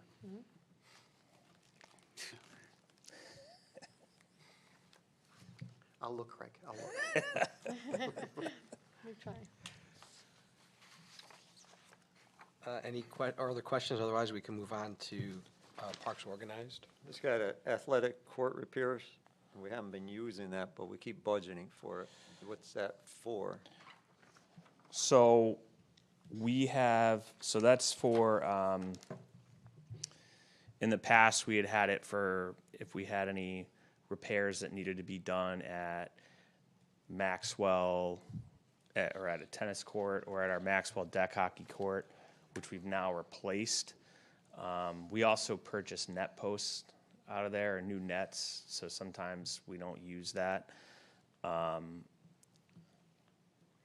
then this past year, we didn't use it because what we needed to get done at the high school courts was greater than that. And actually, the Board of Ed did an emergency repair this past spring through our vendor. So that's why it didn't get used. So I wasn't going to use it if it wasn't, you know. So I don't want to use it if it's not going to be used appropriately there. Thanks. Actually, Craig, that brings up an interesting question. In a situation like the high school field or the tennis courts, how to determine if it's a Board of Education project versus a Parks Recreation project? To the town, I guess it's kind of the same, but. Yeah, it's kind of a complicated, it depends on the usage of it, quite frankly. And if it's on actual park property or if it's on school grounds. So with the tennis courts, for example, the majority of the usage, yes, it might be from the public, but it's also from the school programs. So your phys ed programs. Tennis teams. Yeah, and your teams. So, you know, Ron and I have a really, really good working relationship where we, you know, work together on certain things. You know, in the past, they had funded the softball field there too.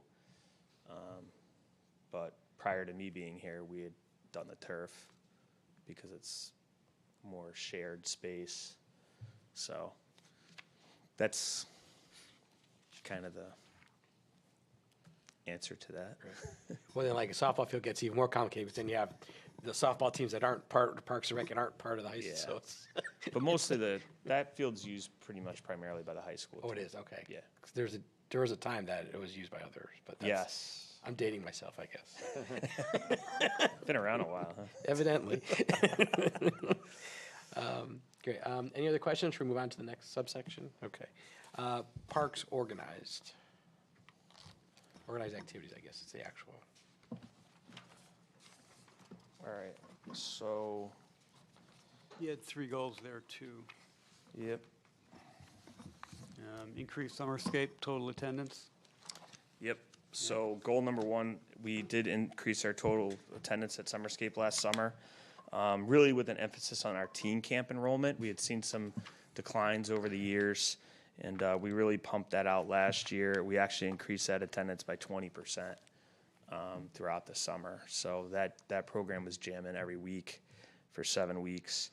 And our overall attendance for Summerscape was up 5%, which is good. Excuse me. Goal number 2, we wanted to put out a department needs assessment community survey, just to kind of ask questions that we answered from the community. And we completed that back in November, right before Thanksgiving. I do have some results I can pass out to you guys afterwards about the survey and the survey results. And really, we tried to focus on a couple questions with the survey. The main one being what the community wants as the future of Elmridge Pool, and we tried to be, you know, we laid out 4 or 5 different options with approximate costs, approximate funding sources, and so we were able to get some good feedback there. And then just any new program ideas that people might have. We've really seen a downtick in our volunteer coaching applications over the past couple of years. So we were trying to get to the bottom of that and why people don't want to coach or why they can't coach. So that was a question we asked. And then again, what I already touched on it, but new programming. So we were able to complete that. And then the third goal was to provide some new innovative programming opportunities to the public, more of our specialty programming. So we actually do have a couple pickleball leagues.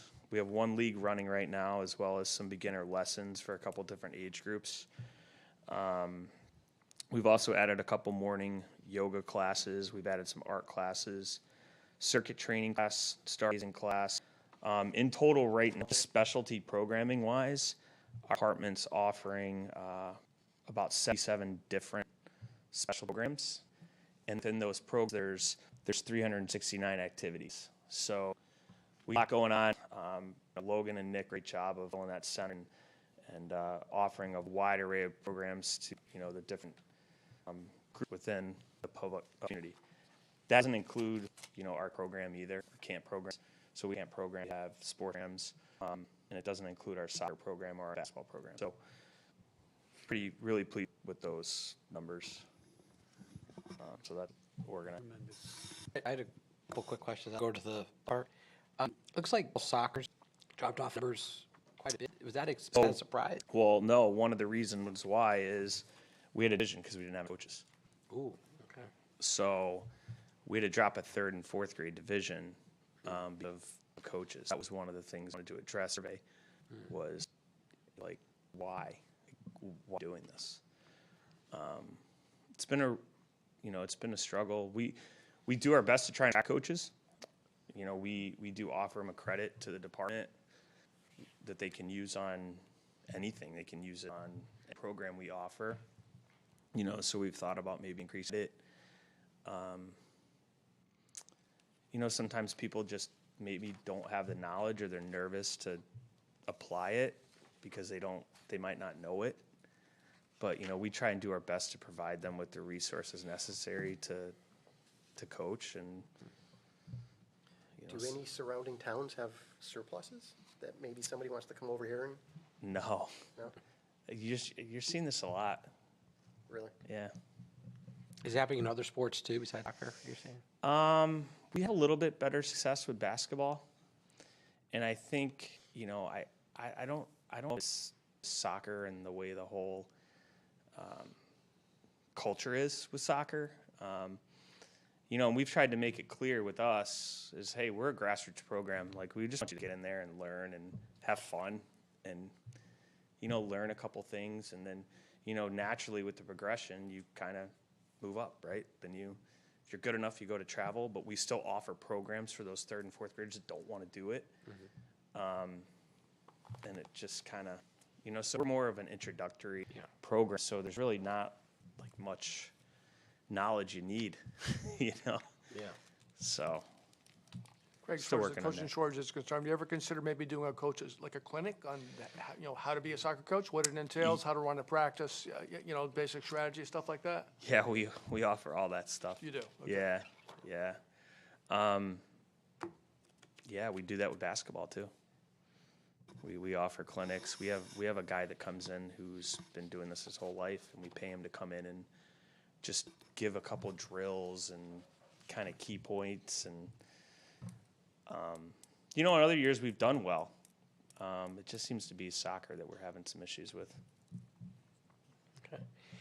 The other question, and I'm going to admit this is somewhat selfish asking, so I'll just put it out there.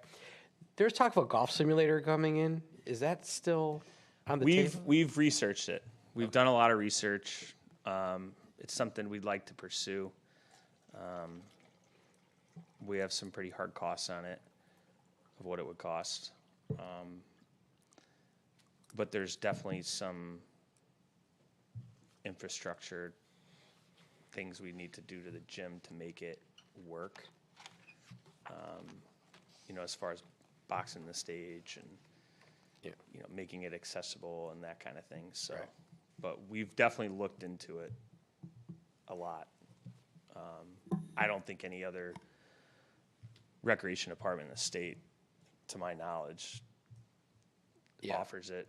No, probably not. I just remember it came up, I don't know, it was last year, year before. I think you and Logan were maybe talking about it. So it's not dead. Yeah, it's not dead. Curious. But just, we had to prioritize things, Yeah, no, just for an update, that's fine. All right. Okay. On to the numbers then. Page 153. It's the kind of budget that we like to see on every page, correct? There's an overall $885 or 0.3% decrease. Most of this budget is comprised of full-time salaries at 8,800, an increase of 8,865. And you'll notice down at the program activities, there was a almost a $9,800 decrease, or 18.5% in program activities.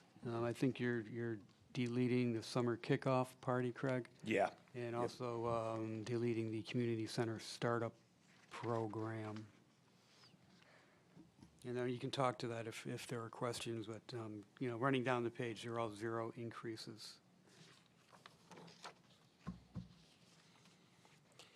Craig, in terms of, I think you had alluded to, would sponsorships come under this section? Like for sports activities? Looking for sponsors? Yep. I've been seeing more advertising for that. Are you seeing a decrease in sponsorships?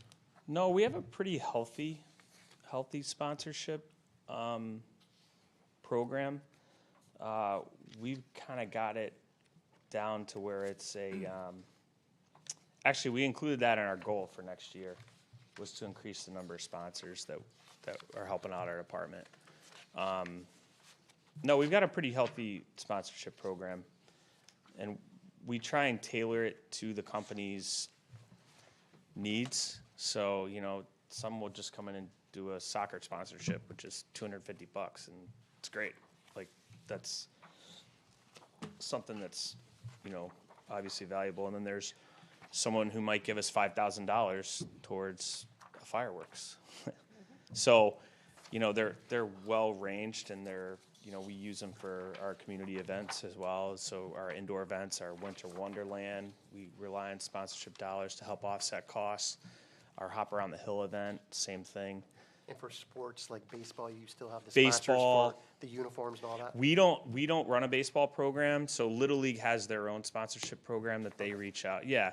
So what becomes challenging at times is, you know, there's a limited amount of businesses in town, right? So a lot of people are, you know, going to them for money. So we try and be, you know, we try and establish the relationships that we are able to establish, right? So the ones that we've always used, that have been generous enough to help us out, we try and keep those relationships strong. And then, you know, we have new companies that come in town, we try and touch base with them. I know Alondra's been really helpful with Logan as far as tapping into some new businesses that are coming into town. So, you know, we're always pursuing new avenues. Anything that we can do to help offset the cost to run a program or an event. Are the fees competitive? Like for people going to the pool, for example, or some of the programs that they have to pay for? Are they competitive to area towns? Or- Yeah. Okay. Yes.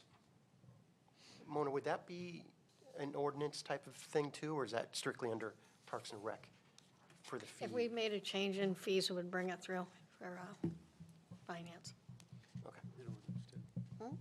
And, Okay. I think it goes through finance and eventually the council, right? Yeah. Right, okay. What are the sponsorship opportunities like in baseball, for example, they put the names on the jerseys. At Elbridge Park, you know, at tomorrow they'll have the whole outfield line with billboards. Yeah. Are there similar opportunities at a Parks and Rec activity, or are there limitations that you can do because? Well, it depends. Like, we can have, you know, one of the things we do is pool banners. We have companies that sponsor the pool, and they put banners up at the pool during the similar summer. idea, yeah. Yeah, and then, you know, for our summer concert series, we have a sponsor board up at the amphitheater that you know, it's right when you walk in, it says, "Welcome to, thanks to our sponsors," and they're all listed, or they have like a hanging placard. Right. And then when we like market events, you know, so if we have a sponsor for Hop Around the Hill, you know, this past year, our main sponsor actually was on the flyer. So we put them on our flyer that we distribute to everyone. So when it goes out in the email blast, it's there. And then they get like a table at the event. So we try and give them as much exposure as we can, you know, depending on the level that they do sponsor. I did have one question on the numbers. For printing, are you seeing opportunities where we can bring that price down where everything's becoming paperless? Yeah, so we've done that. I think for reference, that account used to be doubled when I started back in 2018 because we used to print 4 brochures and then we would send them out with the Rocky Hill Life to every household in town. And, you know, as this age has become more digital, we decided to ditch that.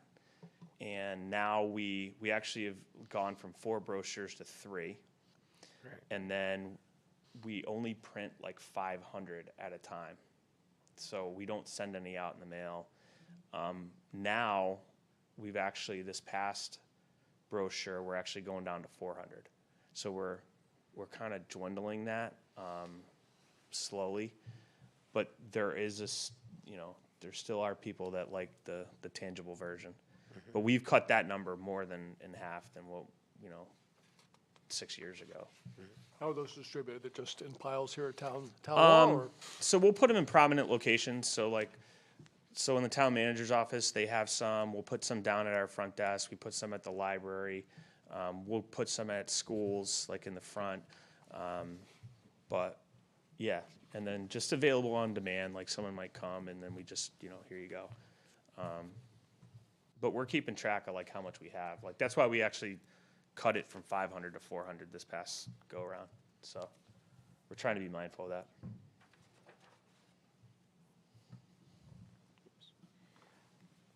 Any other questions on this section?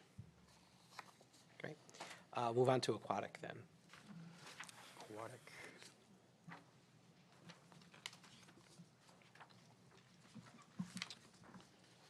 Again, you had 3 goals last year. Yep. The priority for the pool infrastructure. All right, so yeah, goal number 1, we were able to grout the pool last summer, as well as repair the main drain. We had a small leak in the main drain that we were able to fix, which was critical.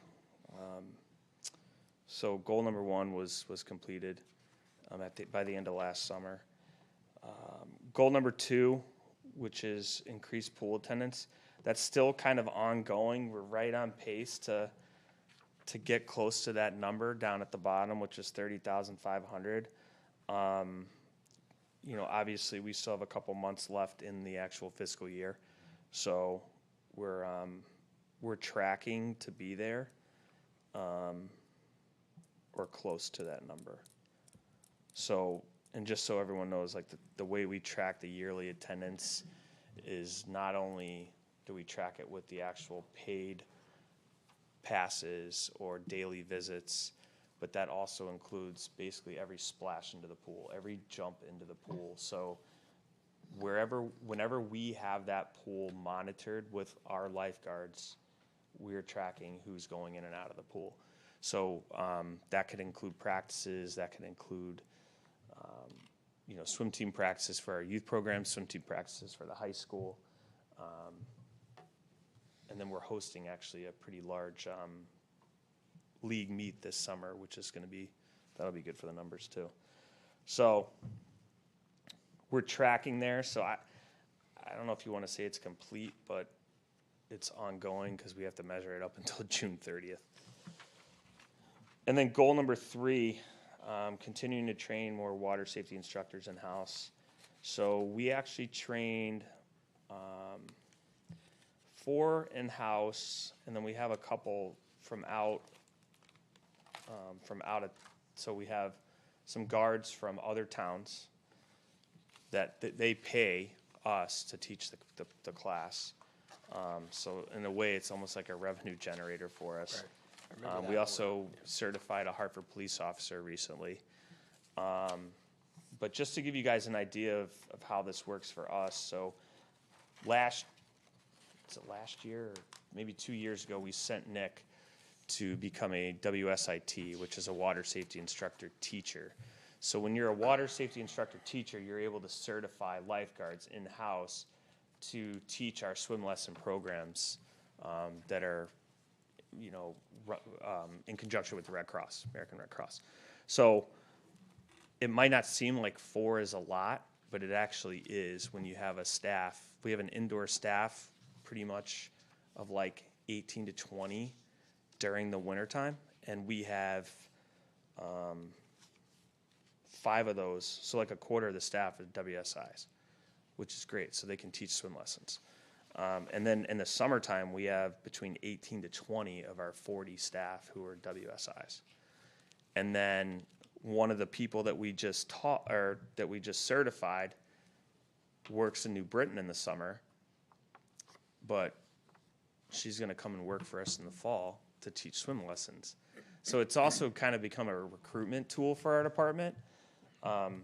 So I think Nick's done a fantastic job with that program, and it's, a lot of towns will call us and say, hey, are you running a WSI class? Because I've got 4 people that we need to certify for the summertime. So if we're running a class, we'll get them in the class and Nick will teach it, and then hopefully they pass the certification to get certified. So it works out really well, works to our benefit. So those are our 3 goals. All right, page 156. Actually, I just had a question about that before we get to the numbers. Tried to slip that in. Good try. The stats you gave for the pool, that's both for the indoor and the outdoor pool combined, I assume? Yeah. No. Just some you probably don't have this at your fingertips, so maybe if you want to email us later or Mona or whatever, but just curious about statistics about the outdoor pool, how much it's being used, what percentage is being used for out-of-town versus in-town people, that sort of thing. I don't know if that's anything you have handy tonight, because we didn't really prepare you for that, so happy I got to. that. Oh, see? Because I've asked it in prior years. Yeah, that's right. He's ready. So last year for outdoor pool, for our resident passes, we had 2,929 resident pass uses, and we had 25 non-residents. So that's just people who buy a pool pass. Obviously the resident pass is much cheaper than the non-resident pass. So those are passes or pass times the pass just- was used? That's attendance. So that was 29 swipes with the resident pass, 2,900 swipes with a resident Right, pass. but that's probably, but do you know how many people, individuals make up? 29, well, Well, no, but the same person is probably coming more than once to the pool, right? yeah, so last year we had 533 Gotcha. resident summer pool passes. Great. Does that make sense? Yep. There's a lot of variables, so. Yeah, that's fine. And then for resident just daily, so that we had 837 paid. Just for the day. Yeah, just for the day. And we had 552 non-residents. I'm sorry, Craig, you said, That's in the summer, that's at the outdoor pool. was it 2,900 before? Mhm. It was 2,900? Yeah, And then 25 non-residents? Yep. And that was for Elmridge? that was for Elmridge, that was just the outdoor pool. Okay, With using the summer, or using their annual pass. got it. Yep. Okay. Are those might be family passes, or are they? Could be. Or they could be But they're an individuals, it individual on depend- the yeah. pass, yep. Yeah. So even if you have a family pass, it's still, each person has that pass. Do you know how much it is for a resident pass? Off the top of my head, I have to send that to you, I don't know off the top No, of my head. that's okay, I was just curious.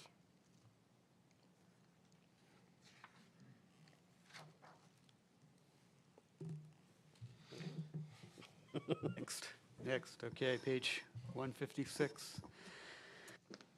Bottom line increase of $5,928.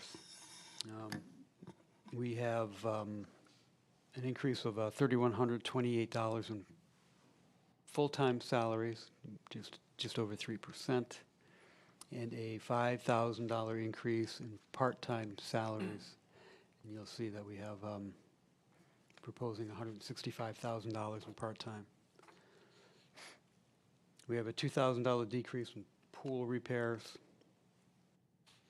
And chemicals have increased 1,000 just based on cost of increases for product. Running down to pool equipment, we're looking at a $1,200 decrease. Dues and subscriptions, no change. The part-time salary increase is fairly significant, but for many of those salaries are close to minimum. So we need to kind of stay ahead of that as we go forward. So we need to make sure that we're budgeting appropriately for that. So I had a question about that. It's probably maybe more for Mona than for Craig.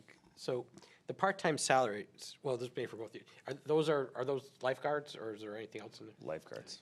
So is there special revenue that we take in that offsets that, or is this what the town has to pay on top of the special revenue to make it all work, or how does it play out? Go ahead. So, we use our special revenue account to pay for the WSIs that are teaching our swim lesson programs. So they cover all of our swim lessons. And then we use this account to pay for our general pool hours, essentially. Gotcha. And what I can tell you guys is Nick's done a fantastic job since he came 5 years ago in restructuring the way that the pool is staffed with our shifts and our coverage. But I mean, I can tell you right now, like, we are going to be right up against the wire with this year's part-time salaries budget. And when the state keeps increasing minimum wage, Yeah. we keep, we have to move up too. Yep, just a slight level above it. Just a slight level above it. We're not, and we have a very structured part-time salary, with the way we pay our guards with a step 1, step 2, and then if they become a senior guard, or they become a WSI, they become a pool manager. Like, we have a rate table and what they get paid. And so whenever the state increases the minimum wage, that rate table kind of just shifts slightly, and it adds. Has a ripple effect? Yes. Very good. Yes. Thank you. So, How many part-timers do you have for that? So for the indoor pool, in total, about 40 guards. And I would say 30 of them are pretty active, and then we do have subs. We have a sub list. But there's all different hours of coverage that they have to provide. I mean, we've got 2 that, are opening up the high school pool every morning for early bird swim at 6:30 a.m. And then we've got people that cover rec swim at night throughout the year, lap swim after school. Like, there's a lot of different times. But the beauty of the program is, we're able to still employ, we have a teacher on staff who will come in at night and get hours. So it's not just limited to a certain age demographic that's covering the pool. It's spread out. So it works. That's one of my questions. I mean, that's a significant number of money we're paying. Can you evaluate certain hours? Do we have to be open at 6:30 in the morning? Yes. Nobody shows up. Oh, they show up. Do we They'll have be to here be at the next meeting. Do we have to be open at 7, 8 at night? You know what I mean? Is there Those a are- time period that I mean, we the could- next way, if you don't want to increase part-time salaries, you cut hours. It's simple. There's no way, and we're providing there's a certain number of people based on the size of the pool that we have to have on deck at all times, and the pool's open to the public. That was a question, is there more than one lifeguard at Yes. times, or is there just one? There's usually 2 on deck. Okay. Yep, covering the indoor pool. Right, The outdoor pool is different. what is that? One, then it must be, if there's not 2, or is there more? No, than there's 2? more. Oh, there's more. Yep. Is there a state minimum with that type of stuff, or is that There's just a mandates standard based you on the have? size of the deck area. Okay, Yeah. thanks. Craig, question on the pool. I actually just lost my page. I know on the survey, you know, that most people just wanted the patches on Elm Ridge. How long do you think that could be sustained? I mean, it's a 60-year-old pool. How long can patching it be sustained without something major coming up? I'm not an expert. I really can't answer that. I mean, obviously they built it pretty well because the thing's 60 years old and it's still kicking. But I also think a lot of that has to do with the level of care that Walt and our crew puts into it and maintains. Yeah, yeah. There's no mistake. Like, part of the reason why is because of Walt and what he's able to do, and we're very, on schedule with repairs. We try and keep everything on schedule. But to answer your question, there's no magic wand. There's been no concerns addressed to you from like Walt or anybody in his crew that, we'll probably have 2 or 3 more years of this patching before something major needs to develop. I just don't want to see something down the road. Not necessarily. That would shut down the pool for a whole season. To my knowledge, no. There's, Okay, yeah, that's all I was looking for. but it's, I think it's 60 years old. Walt swam in it as a kid. Sorry, Walt. So like 10 years ago.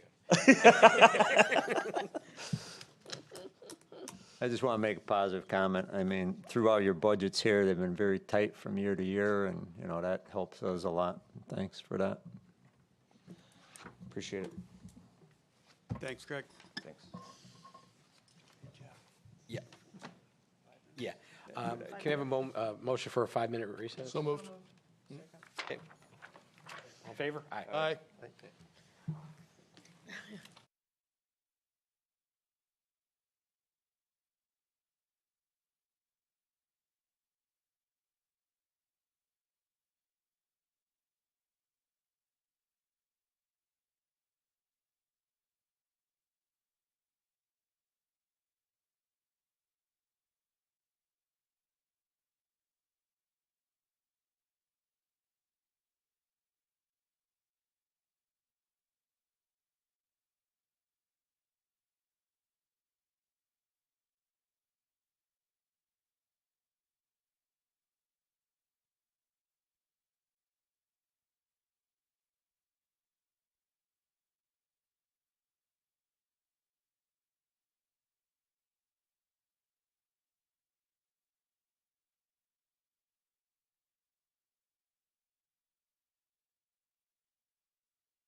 Okay, we're coming back into session.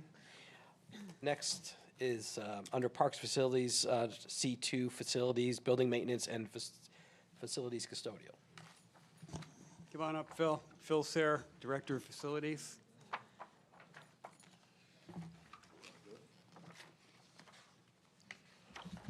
So as you've seen, we just kind of go over briefly the progress on the goals from last year.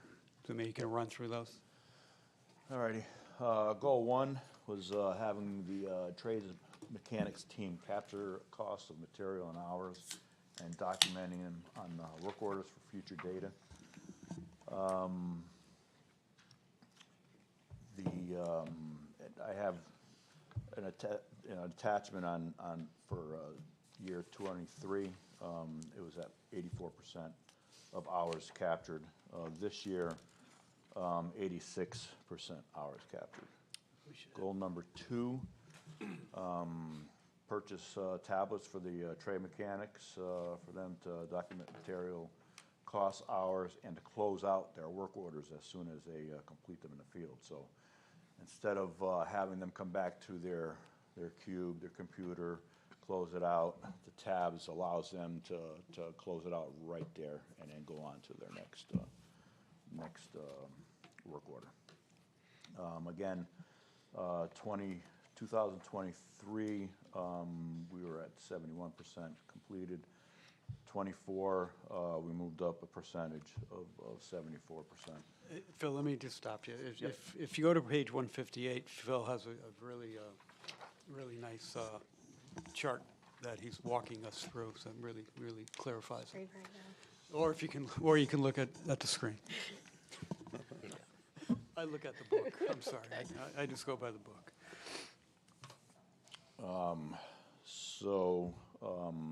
My goal 3 for last year was project managing the RLE Eversource lighting and mechanical equipment replacement.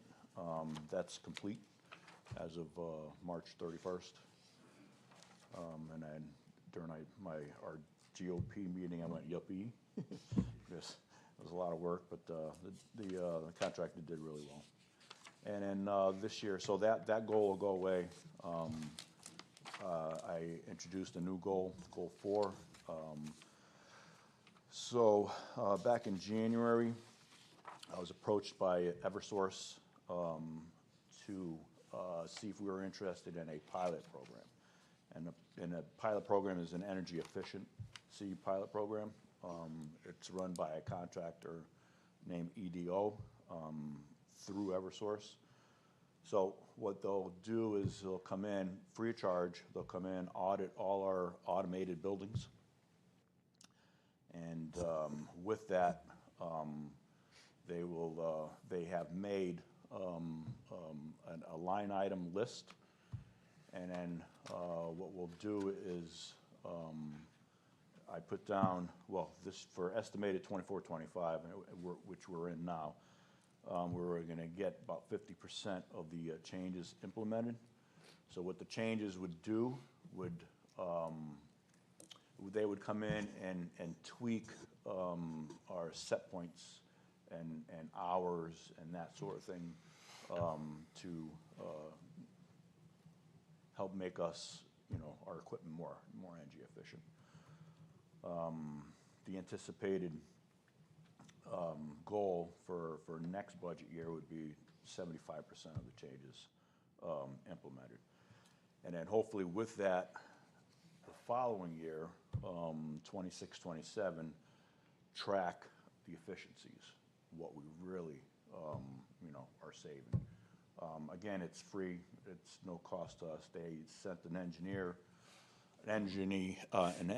energy efficiency engineer to come in and audited, again, all our buildings with the automation. In payment, what they want to do is they want to, in the summertime, when the grid gets taxed, as far as power, they want to be able to come in through our automation and tweak tweak the set points of thermostat settings.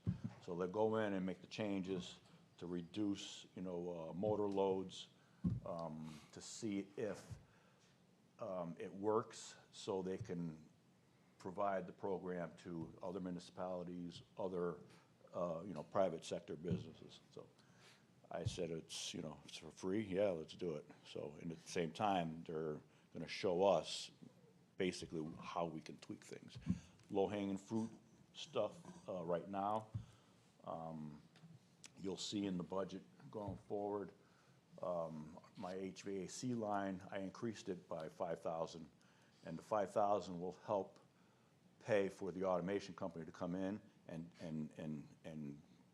take care of all the line item efficiencies that we can do. I mean, it involves a lot of programming which we can't do.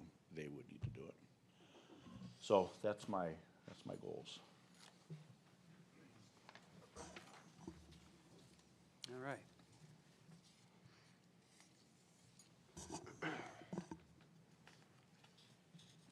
Overall, total increase is 1% for this particular budget, or almost $13,000.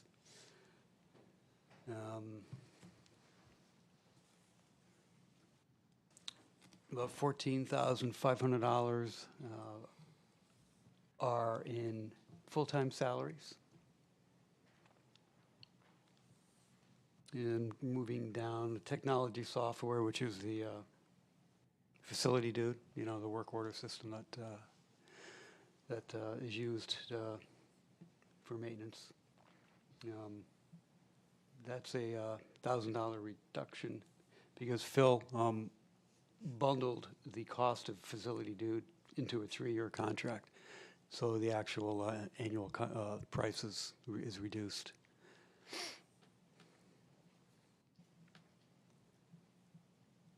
We have a $4,500 increase in service contracts. It might be easier if Phil, this is kind of specialized like fire and police, so maybe Phil, if there are questions about each line item, Phil can jump in and kind of explain to you what each one is. I have notes here, but he can give you much more depth. Is that fair, Phil? Yeah. All right. Okay. You see a $10,000 increase in the building repair, price hikes, and also historically for I don't know how many years, Phil, you have not ever changed that amount over the course of how many? 6 years. 6 years or so. So I think it's time that we need to kind of up that just to reflect current prices. HVAC repairs, an increase of $5,000. That's for the energy adjustments that were just Phil just went over. Now moving down to the light and power, almost a $400,000 proposed cost. Reflects a $29,440 increase. And that's for all of the town buildings, including Ferry Park.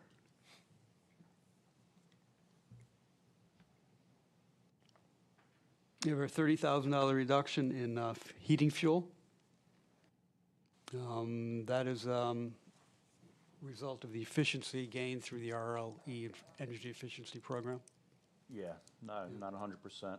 Also based on the surplus history that we've had. So, in a conversation with Mona, we looked at it and says, I think we could swing that.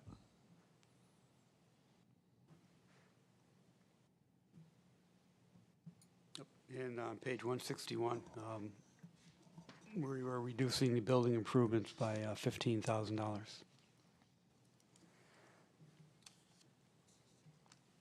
I have a question on the light and power. And Mona, this will probably sound familiar. Is there any chance, or has there been any study on the solar panels on some of the roofs? Because the subsidies now are pretty generous, and the expenses for light is not going to be decreasing. So it's been steadily increasing for the cost, and can't we look into at least getting a study on how many buildings we could put panels on to subsidize that? We could. There has never been a, well, not that I'm aware of, an official study on town buildings and, you know, what the cost savings may be and the cost to put them in and maintain them and all that. And Yeah, I or brought that up lease. with the park, with Board of Ed at one point, for the schools, see if they could put it on. Yeah, Well, even with, like, Bill just kind of mentioned, West Hill, with getting a new roof. Right. Why not look at it? But for the municipal side, Yeah. I mean, aren't there any opportunities? We could Even look- on some of the, the firehouses? We could look into that, yeah. I mean, we have not done it. To answer your question, no, we haven't, but we will. Not to No, go ahead. speak over, but is there issues because we already have the solar farm that we can't? We have to utilize all the energy that's produced at the solar farm. That's 3 megawatts. We have to use them in our 15 accounts that we were allowed to designate, which was many of our buildings. When we use solar, that's going to reduce the amount of wattage that we'll be using. So we need to find out how that will impact our agreement with Tesla. Or the usage, for that matter. Yeah, the because we- usage. Yeah, that's- Right, yeah, that's what I we're mean, still the going to usage. purchase what's generated, and if it's not being used, I know I could go off on my tangent on solar, but. Easy on solar. Yeah, okay, but it does, like I said, we've got, if with our current bills, where it creates credits on the bill, but the charges are still coming in from the solar, so we don't want to kind of worsen that situation, but I think it's worth looking at. Absolutely. Okay. So is this number on here net of credits, or are there credits that offset this number? Actually, what you're seeing on that, I'll just complicate it even better for you, but we've got, for example, RLE, when we signed on with their agreement, they are actually charging on the electric bill, and then we have to, through finance, take the charges for that out at year end and apply it to the capital line item. So if it looks like it's on the high side, we actually take that, and we've got a reserve of about $250,000 for RLE, and it'll be more than enough to cover it. So that projection for the year cost is accurate, the 368. So it'll tend to creep up. In fact, by June, it'll go over. Then at year end, we take all of the RLE charges and apply it to that other line item. And what about credits with Eversource? Credits with, You know, no, I can't. yeah, he's like, don't ask her anymore, but seriously, If- no, if- it if does the not. If the program worked correctly, it would be really common sense, but the issue is trying to apply the credits through the Eversource's program, which makes it almost impossible to utilize the credits. And we're capped also with the amount of credits with that, so. I will say and again, it becomes an accounting issue, but basically, again, at year end, we look at all of those accounts that we couldn't gather the refund back on the credits, and we are allowed to identify it as a receivable. The unfortunate thing is, I know I'm going to sound like an accountant, but you cannot account for the full receivable if you're not gaining it back in the 90 days after year end. So there's still that piece, which I think I looked at about 100,000 that was out there last year, that if we were not doing it in that situation where we're doing a charge and waiting for a credit, then we probably could have booked that better. What we do get is the opportunity once, I thought you said shovel. Once a year to change which buildings are getting the credit, so it works in the long run. And But we work with the Board of Ed Board of Ed is a large user during the winter. They don't generate much, they don't utilize much in the summer, but, it's like you said, it's accounting. Overall, if you globally, it kind of works, but, town side versus Board of Ed, and it's, like Mona said, it's an accounting issue. Yes, Board of Ed will get a lot of the credits, and they are good enough to work with us, so they don't say, oh, look at us, we got all the credit, and, my bill is $1, and you just paid 30 grand, which I usually but they will at year end. We have a formula and said, this is how much of your credit that I had to pay for, and they'll just give us a check at the end of the year. I think they gave us $120,000 at the end of last year to compensate for credits that they had and we couldn't receive money on. So But if it you look, works. if you look forward a couple of years and we do start moving towards EVs and we have the chargers, that's going to be drawing more electricity. So the police department building, this building could certainly offset that with some panels. Because, I mean, the way I look at it on a very high level, I'd rather spend $1 to get $2 or more in reduced expenses.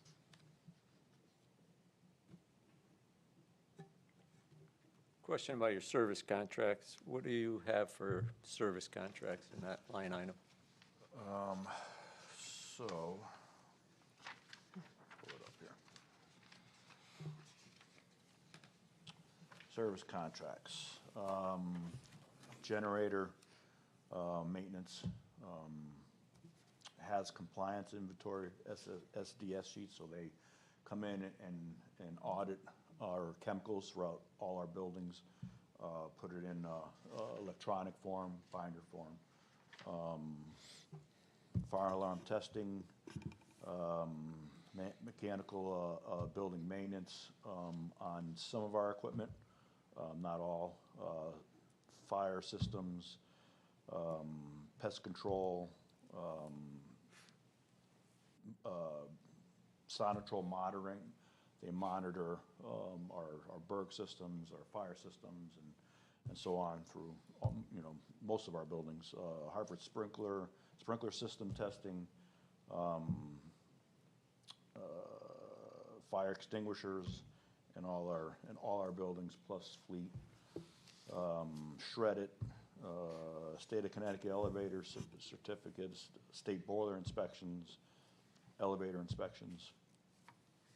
I just ran the list. That answered that, thank you.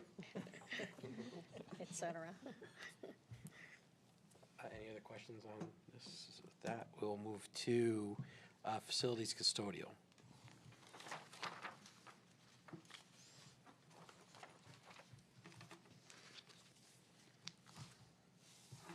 All right, so goals. So last year's goals were to try to get goals, in the type of work that we do, especially the custodians, it's tough to do. I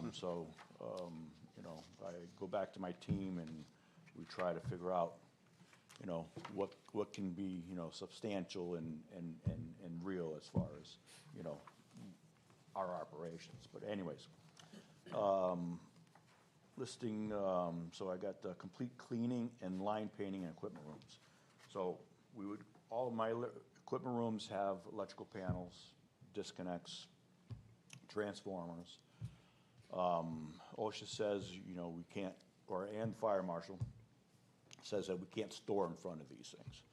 Well, what I wanted to do is put a visual line, in front of these panels. So we painted yellow lines in front of all my electrical panels, and again, transformers, disconnects, so we don't store, in front of those, and stay compliant with fire marshal, OSHA. So they went in, they cleaned out all our equipment rooms, the floors, and painted lines in front of these. So they completed it over the winter, say about December, January. So that was the goal for last year. This year, what I wanted them to do is develop work orders. So be more aware of their surroundings. If you see it, say something, right? What I asked them to do, there's 5 custodians in each shift, so I asked them with 5 work orders through the course of the year. So it's 25. Could be anything. Could be, ceiling tile stain, rug bubbling, that sort of thing. Just so they could be part of the operation, just so they could be, so they can feel as though they're contributing. What also this does is feed basically my trades guys, because they're the ones that are gonna be receiving, you know, the other end of the work orders, and then, you know, complete them. So it'll help with, you know, the cosmetics as far as, you know, noticing things and reporting it in a work order form. So that's a goal for next year.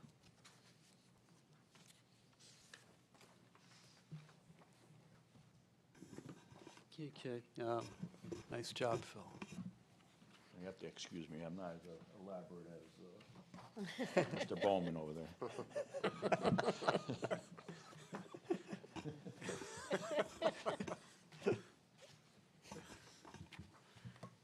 Okay, we have a $34,600 increase overall in the custodial budget. 36,802 is in salaries. And we have a $2,000 telephone. Sorry. $2,000 increase in janitorial supplies, just based on costs going up. And again, this has been flat for years also. And $2,000 decrease in what's called other equipment. Pretty simple budget here. There's been a 9% bump up in full-time salaries? Yes, that was one of the contracts mentioned in the earlier pages where it shows double year. So when they budgeted, they settled after adoption. Thank you. I should say, and they have a couple of at least two new people. If I'm missing one, I didn't mean to, but new staff. That janitorial supply line, like Ray mentioned, I inherited that 18,000 6 years ago, and we were able to deal with COVID, the 15,000 square foot addition, community center, and a lot of that was attributed to my custodial supervisor by staying on top of goods and equipment and supplies, and, you know, basically sometimes beating these guys up to, you know, to shame them into keeping their price as well. He does a good job. But I'm gonna be really close to the minus by the time year end, budget year end. So had to look at increasing that. But again, we took away 2,000 from the other equipment, which is new equipment that we would purchase.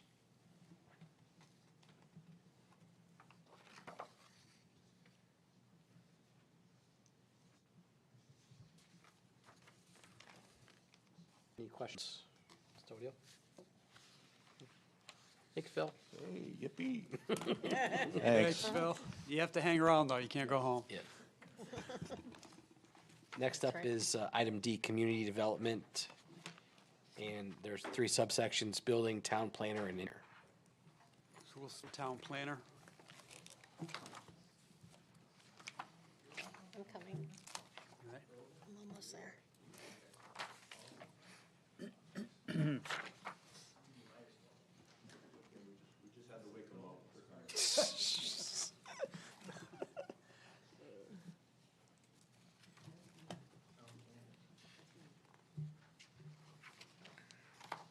Wait, you said town planner first? Yeah. Okay. Yeah. He knows I've been here 3 nights in a row, so that's why. That was nice, thank you.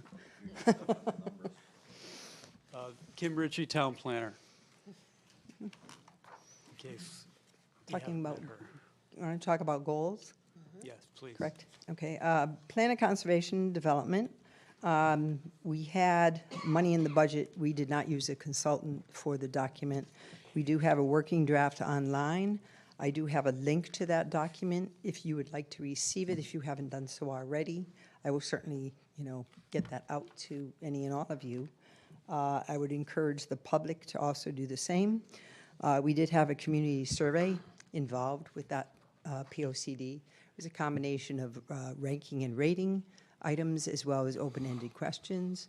We received well over 500 responses, which we were kind of impressed by, seeing that it wasn't up for a while.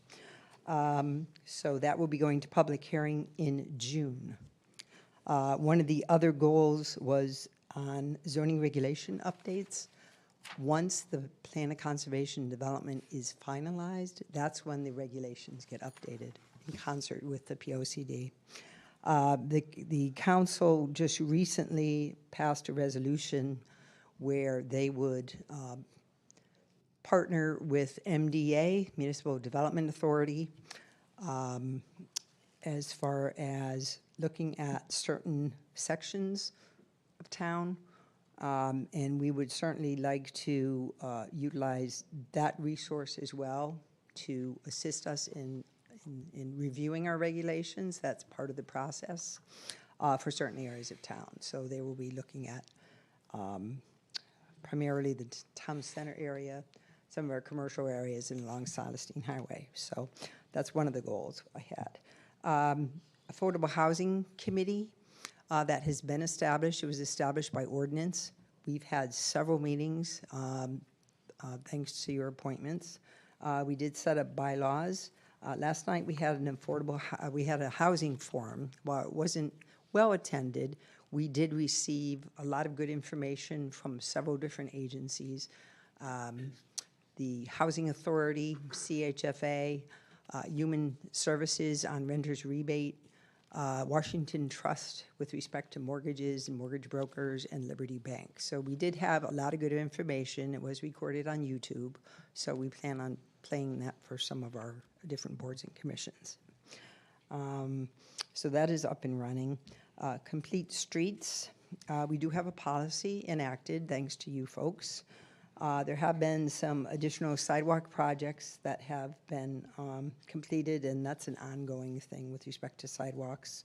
Some traffic calming measures are being considered throughout the town in certain areas, but we do not have a complete streets plan in place yet. That's something that we will be working on, and that's also included in our plan of conservation and development. So. And I believe that's one of the goals for this budget year, is a complete streets plan, as is the zoning regulation update, so, which will be done after the POCD is enacted. If there's any questions on the goals, please let me know.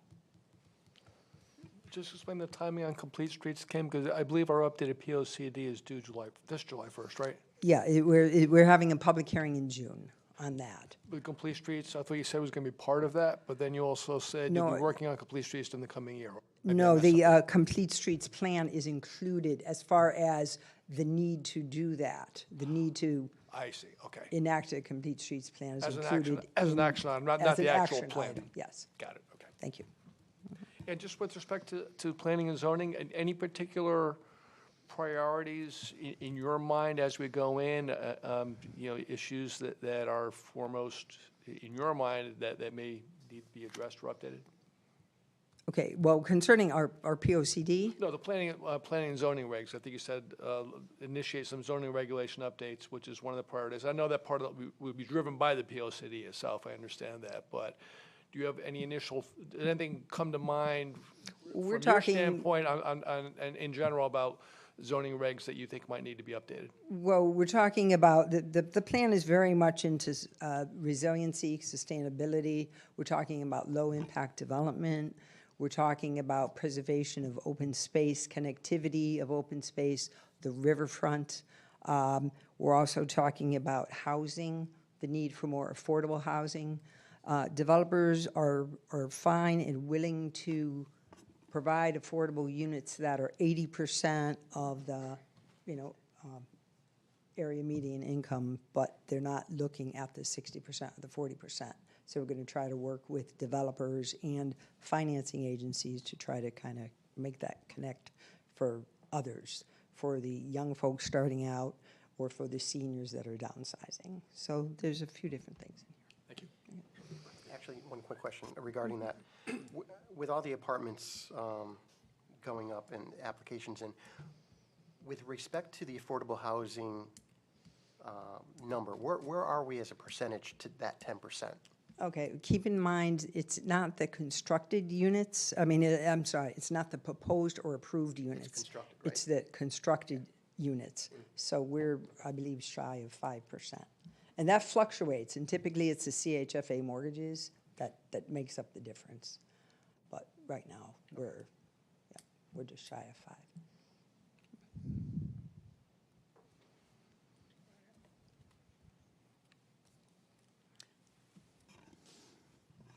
Okay, another glorious budget page, almost a $25,000 dollar decrease, or almost, 9.5% decrease.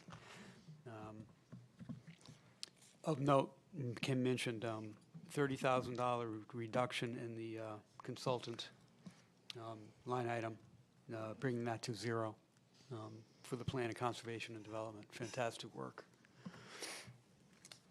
We're looking at $100 decrease in uniforms.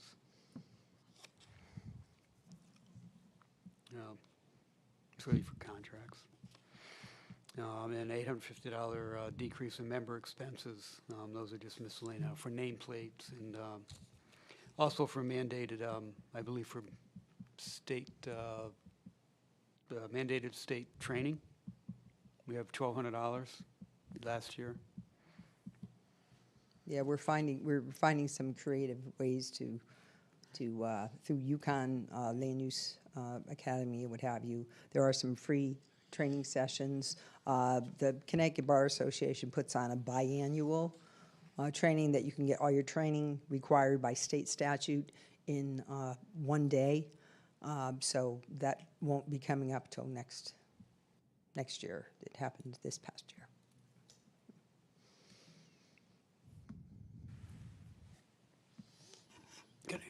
I have to.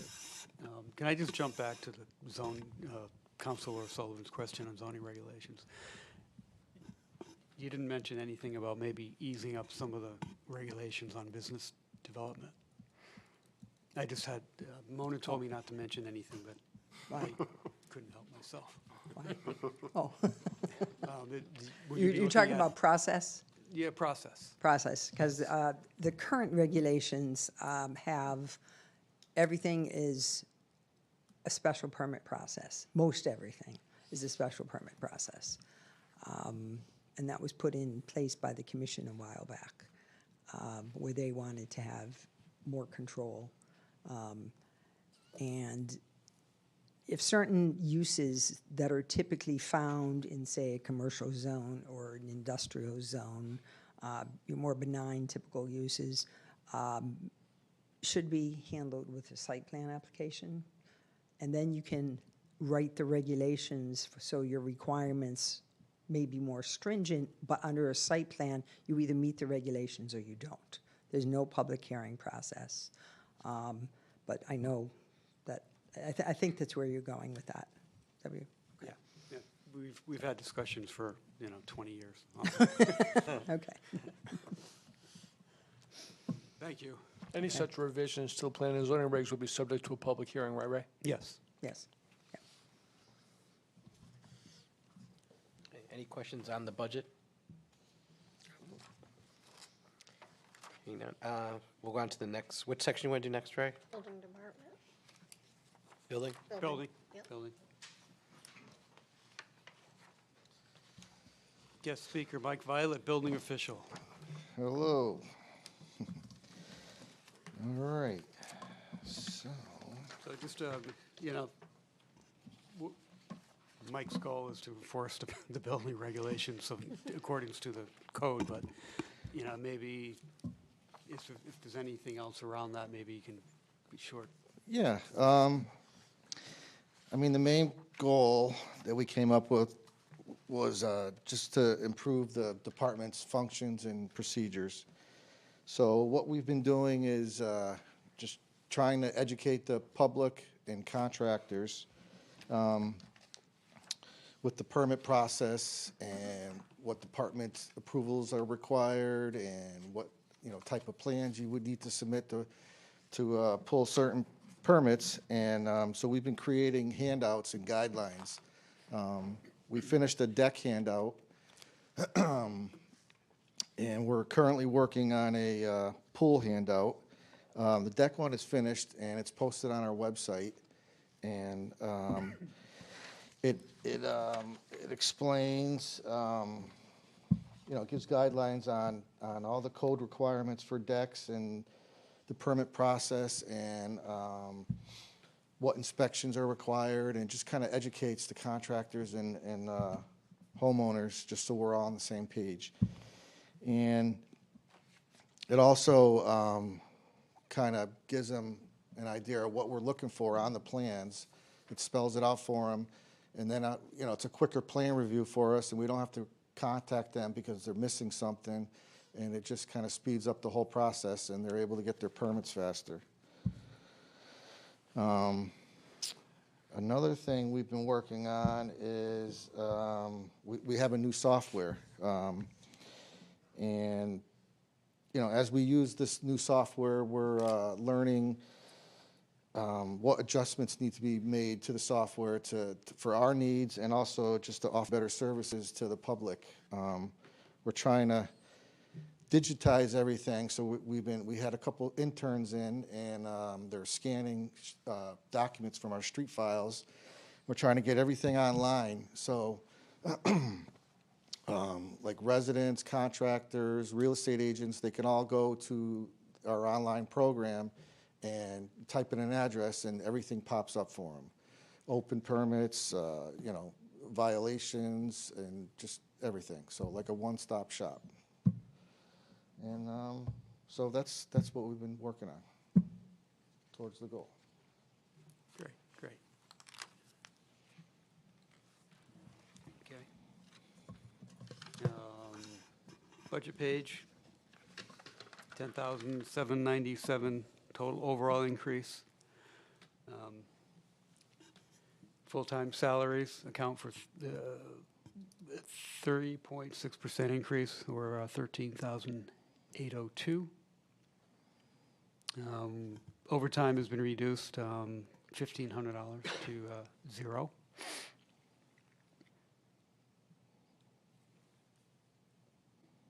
Moving down to technical supplies, code books, electronic equipment like for their iPads. Code books, I believe, every 2 years. You need to update those every three years. Okay. If they're on track, yep. Yeah. So that has been reduced $2,000. And then the dues and subscriptions, that has been increased $1,995, and that's the building software OpenGov that was mentioned, that Mike walked you through for permitting and coordination and process.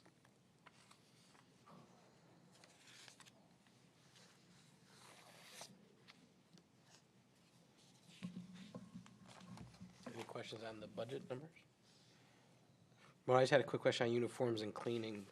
They spent $1164 prior fiscal year, zero as of this. I don't know what they've spent in actuality through now. Which one? I'm sorry. Uniforms and cleaning? Yes, that's completely contractual on that. So let me see what we have this year. We just bought boots yesterday. I was going to say. Get it. And there you go. You gotta bring them, give them back, Mike. You gotta. Okay. But it is, that's just timing. Okay. If there are no other questions, then we'll move on to engineering. Thank you. Thank you, Mike. Thank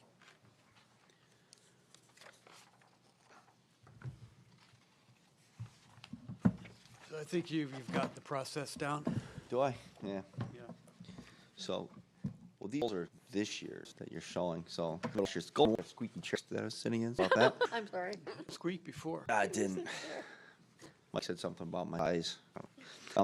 Number one was sidewalks. We wanted to bid and award different projects. One of them, Elm Street, and we're working back and forth through agencies on modifications and how to obtain it. So, on the as we have to follow a different process than what we did. Century Hills, Phase 1 will be going out to bid in a couple weeks. We all have on this list, but it just shifted. Is Washington sidewalk is out to bid. That should be opened up, I think, next week or the week after. The Century Hills Phase 2 and Glastonbury Ave are both with T awaiting review. So probably next year for those. Second goal was the MS4 EPA, our unfunded mandates of just for clean water. The Clean Water Act goes back to 1972, I believe. Can you just brief the council about what is MS4? Yeah, so it helps with the clean water. There's 6 components. There's the education component, some things that, without a long, lengthy description of what it is, but it's about separating storm water out of the storm sores and just dumping it directly into, say, a stream without somehow treating it first. It's simple as running over your grass to filter it as such. Cleaning catch basins, sweeping streets, all that falls under there. And we have Dave Palmberg in our office, and he's doing a terrific job with it. Part of it's the reporting. There's the report's online now. It's open for X amount of weeks for public review. When that time runs out, then we submit it. So there's a fee, of course, for that. There's thing that goes along with that every year. There's a fee for that, and that's gone up, as has catch basin cleaning's gone up quite a bit. So those are, but we stay on them to keep our, keep that report going and hopefully keep our record clean.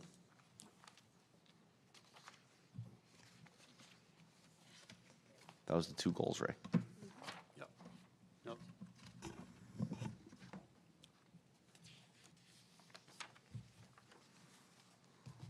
All right, we have a 3.7% overall increase of $21,300.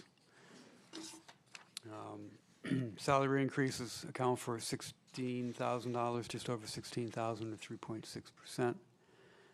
Part-time salaries have been reduced 19% or $6,000. Fees and markings, payment markings, basically.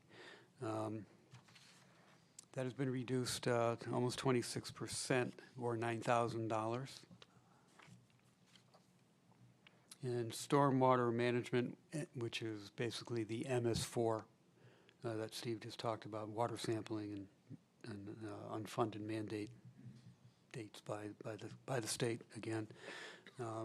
That has almost 49.5% increase, or $16,550 increase in that particular item. Prices have increased.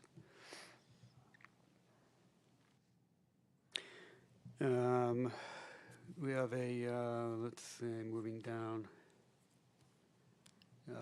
$750 increase for business expenses, and a $275 decrease up in training. And then running it down to the bottom of this particular page is conservation district dues. We deleted that annual membership, which would be almost $2,200.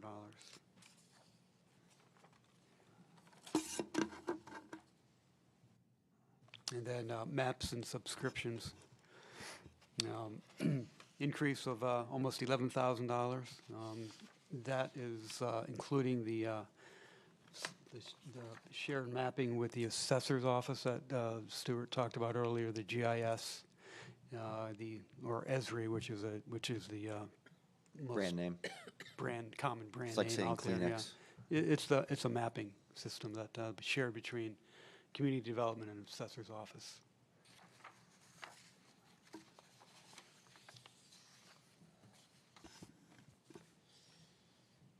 I just had a question about part-time salaries. Do you have an up-to-date number for this fiscal year? That remained the same as We had a part-timer, person goes. and he actually retired right as we got into the construction season last year for, personal reasons. So we never backfilled that position last year. So we didn't use it at all.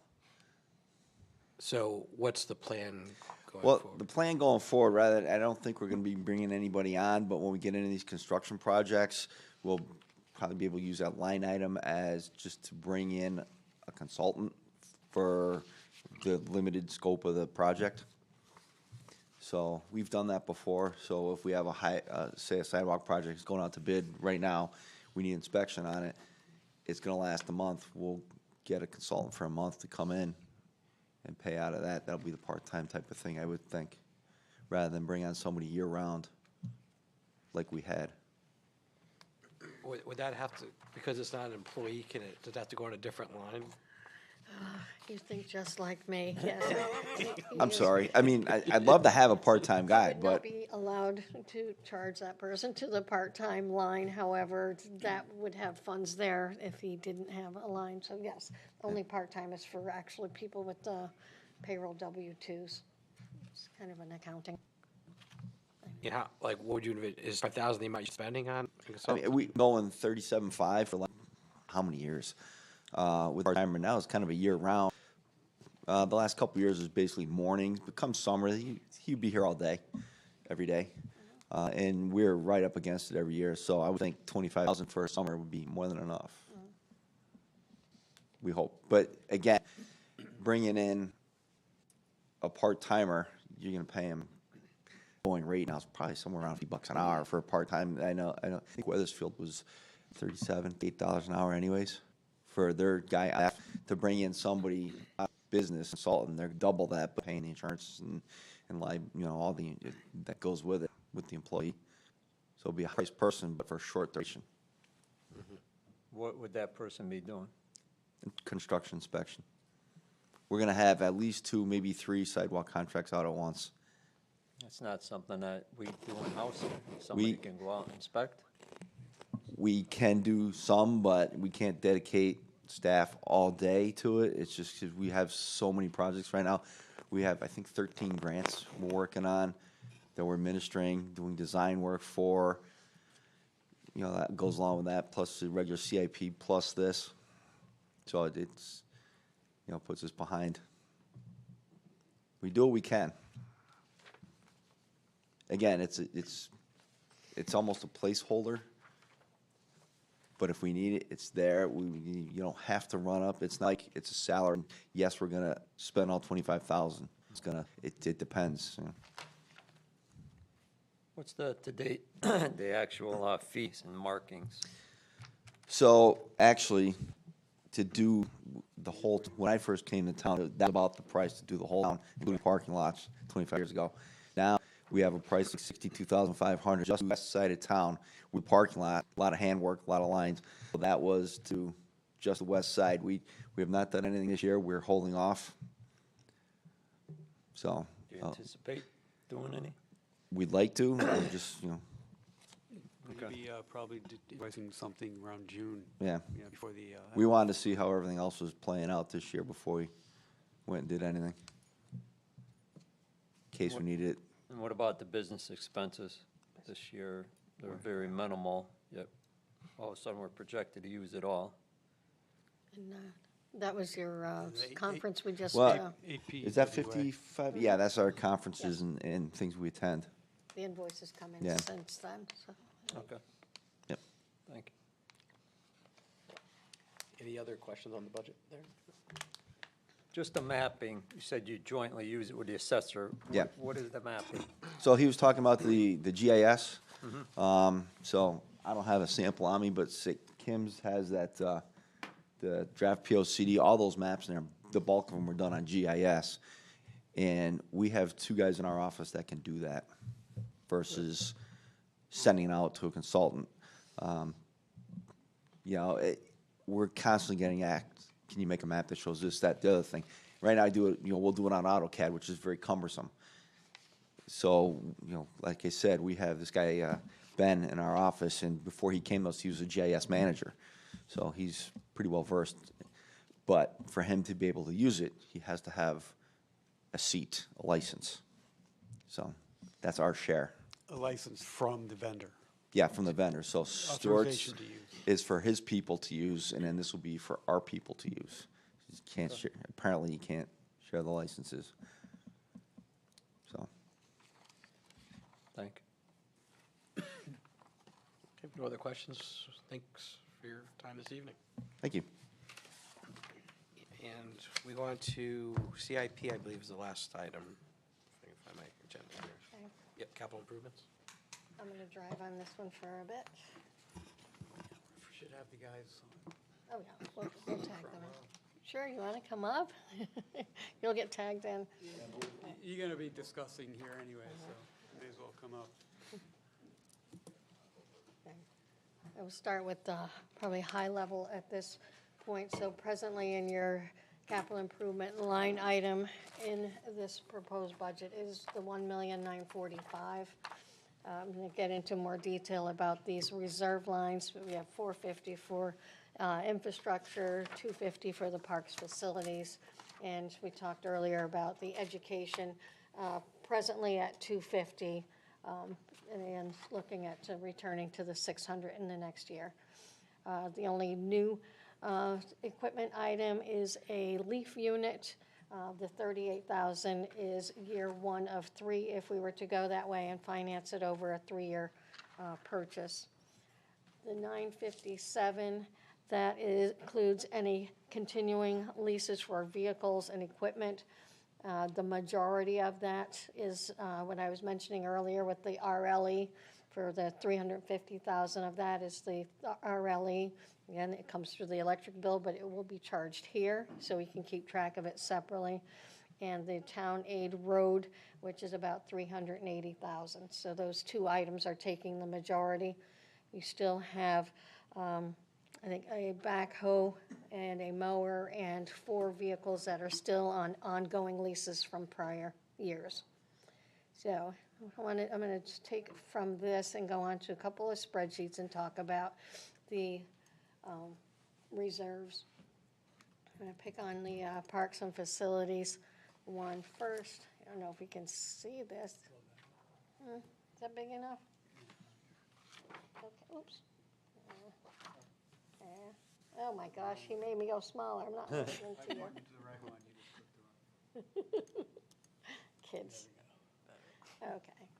So similar to what I was pointing out earlier with the Board of Ed, I've taken the same format. These are the items that are presently in here. We wanted to point out that we have the reserve identified for parks and facilities is the $250,000. That's what we had this current year and planning to continue at that. The current predicament that we have is right now we've got listed items that are over $675,000, and hopefully we'll have discussion and make decisions on those. The first one is the Elmridge Pool. We've committed to $250,000 per year for future years. I'm going to actually jump out of order and go on to that pool infrastructure at the bottom. Shows $225,000. Those are actually 2 jobs. One is $125,000. The other is $100,000. And I know Craig's going to go into more detail when we get him up here. With those consolidated, if we were to move that Elmridge Pool $250,000 out and stayed with this, we could probably lower that by saving money by doing both projects at the same time. I'll pop back up. Phil will talk about the modular department, the highway department modular. We've been talking about that, I think, at government ops and CIP. And again, that's about the situation at the highway garage, what to do with their sleeping conditions. And I'm going to let Phil go into details. I won't go into that one yet. And then Phil's got the firehouse key project. And I know it shows on there the elevator upgrade, but we have had conversation that facilities is moving that out into the next couple of years as not the priority for this budget. So really, long story short, if we were looking at the keys, the key modular for the firehouses, the pool infrastructure at the high school, and the modular at the highway department. So do we want Phil?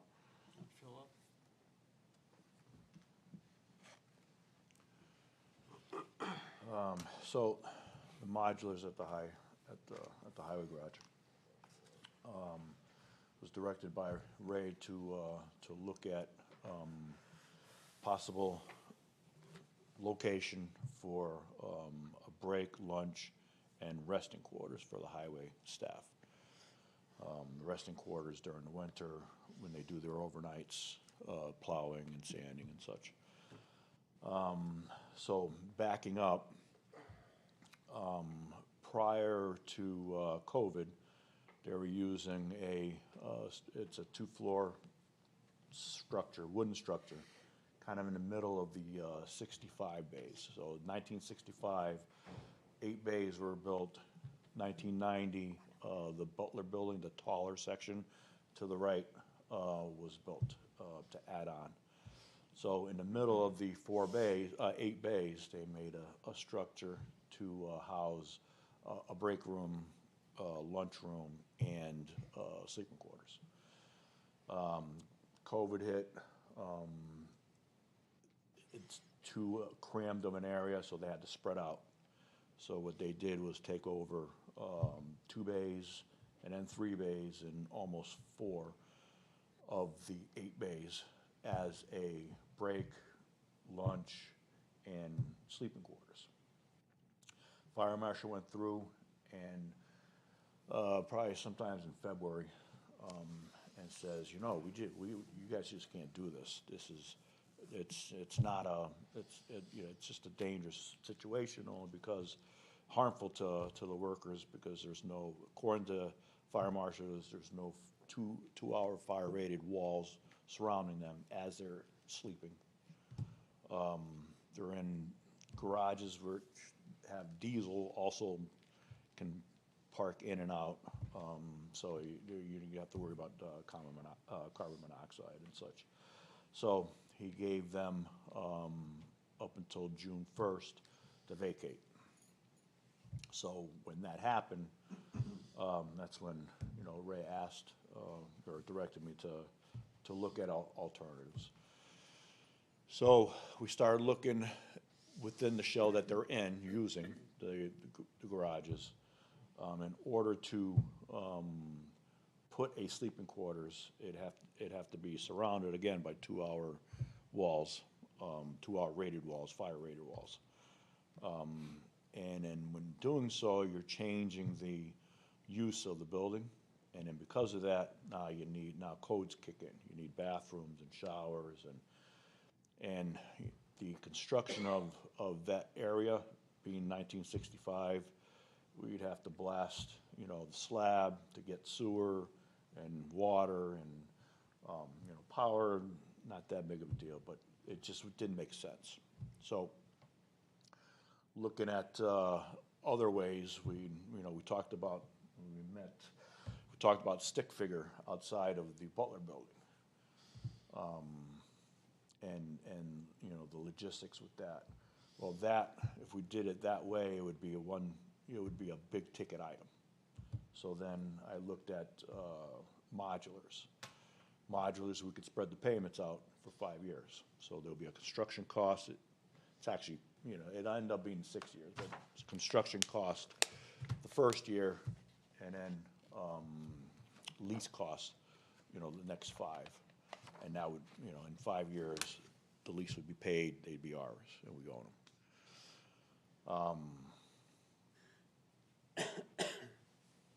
There's ideas, and you want me to continue? About restructuring their processes. To see if we can utilize the structure in the middle, and we had a meeting today. I'm not sure if we got any information from the fire marshal. Yeah, I did, and I said that if we were to use one of the areas, it could be as a break room or a lunchroom and have a table there and still be able to free up a couple of the bays. So we'd be using a half of a bay. We'd still have this situation with the snowstorm sleeping arrangement, and I'll put it to you, town manager. Yeah, well, I think I had mentioned this before in other meetings, CIP meetings.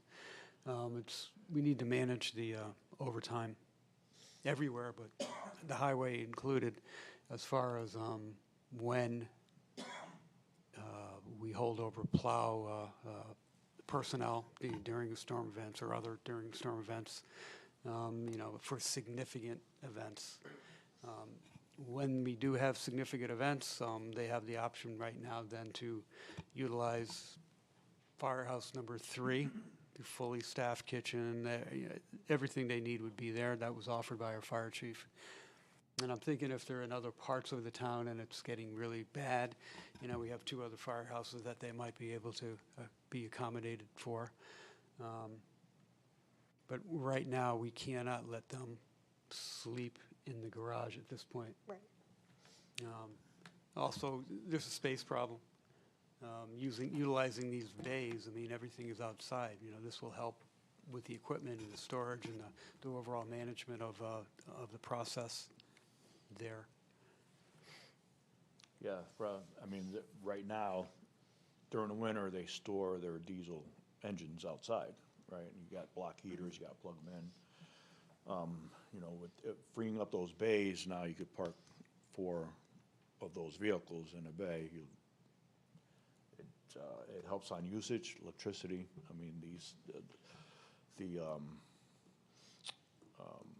The block heaters, which to my surprise, they draw like 10 amps apiece, and they're on all night.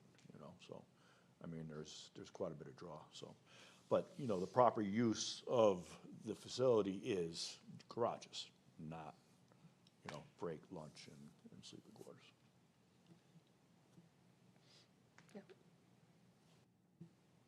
I don't understand, what you were just saying we could use the firehouses, so why are we going this route if we could use the firehouses for?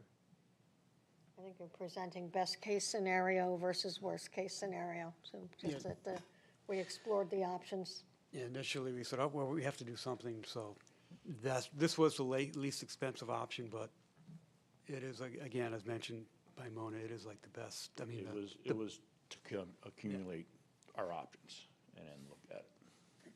We had to investigate other options, I think, and then we talked to the fire chief at a CIP meeting, and he indicated, well, they can use the firehouse. So then that kicked in, okay. So we can distinguish the sleeping issue versus the break room, lunchroom issue. Like, they could be 2 different things that have all one. Yeah, they have to be. Yeah.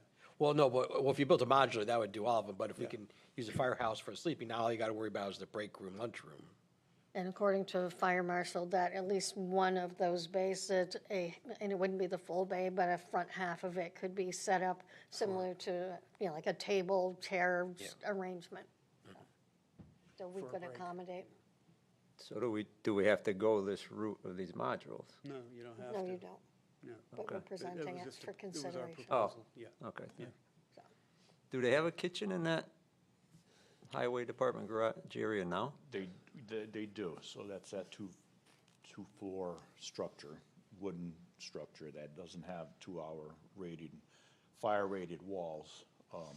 So yes, staircase. The top section is what they used to use as their sleeping quarters, lunchroom, break room.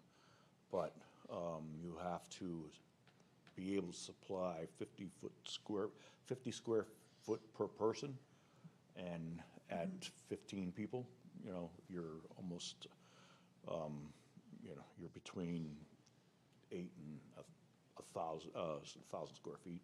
So the area that they use up top is only 600 square feet and smaller, so.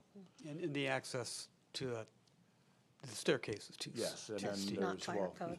if we were to utilize that space and the fire marshal says, okay, we can, put you in there, well, then now we have to alter a staircase because of building codes. The way the staircase is built is not per code.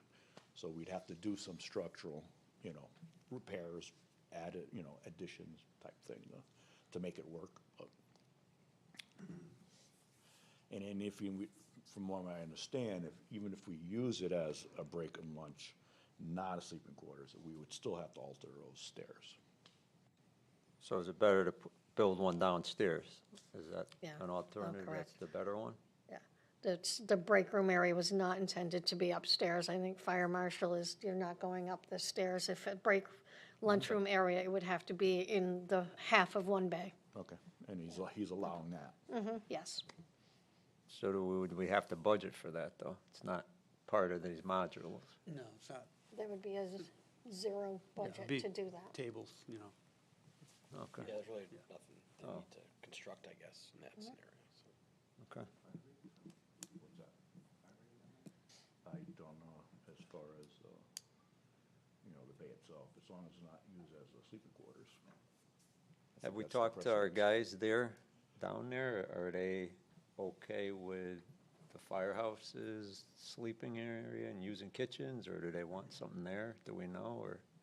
Well, I don't know. We've spoken to Joe.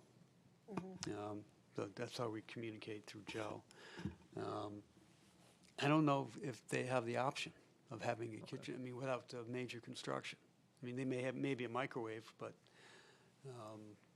according to the fire marshal, in order to have the kitchen in the break room, and they need to do some major renovation.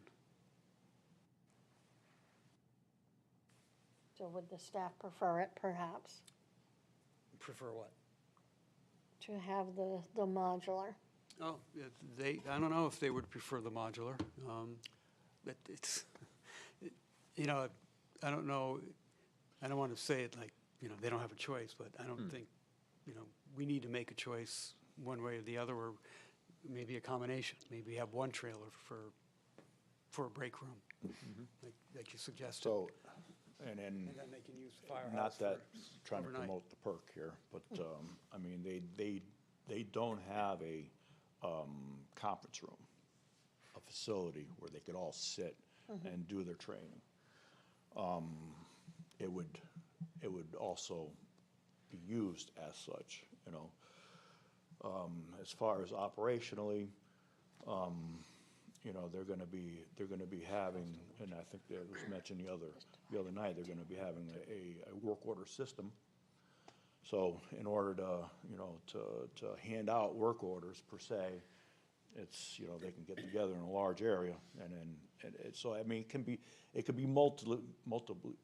could be a multi-use type thing, but it's. Right, yeah. Utilize one trailer maybe, instead of two? Yeah, square footage would be about 500 square feet. Tight. And again, it's code as far as how many people you can fit in there and that sort of thing, and I don't have those answers. Right. John, I think you mentioned at our government ops meeting the possibility, do we have an existing modular from one of the schools to? Yeah, I was just thinking about that.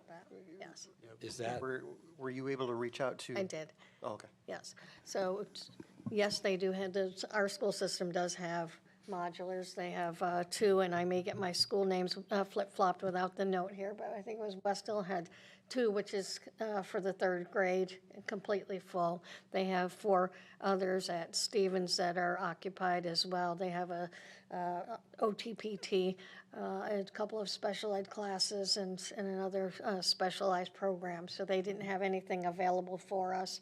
I know Ron from their facilities area was writing out to all of the other towns, on his group email to reach out, because he says that there could be, this is a good time of year, that other towns may be wanting to get rid of their portables, and as of today, he hasn't received anything back.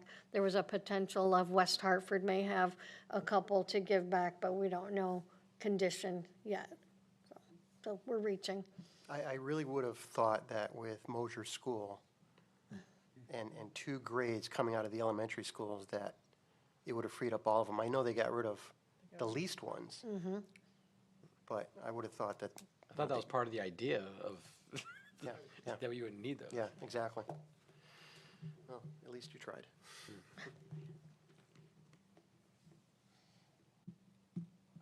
So I'm just still confused. Is the bottom line, do we need something, or do we have facilities in our towns that we could use? We have the firehouses that were offered Okay. to them to use. Okay. Yeah, I think as long as the sleeping quarters is accommodated, I think the other part is okay. easier to maneuver, sounds like. Is that? Well, do we need that? Or do they use No, the no, kitchens in I the mean just taking half house? a bay, no, not a modular, just taking half a bay downstairs and using that as their sounds break room. Break lunch. and lunch. yeah. Right. Okay.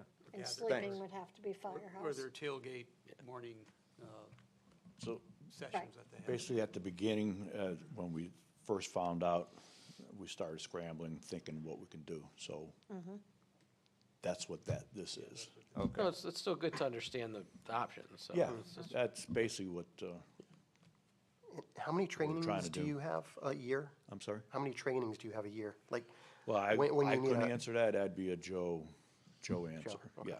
Because I'm thinking, I mean, Company 3 has ample space for Right. that, too. Yeah, Good.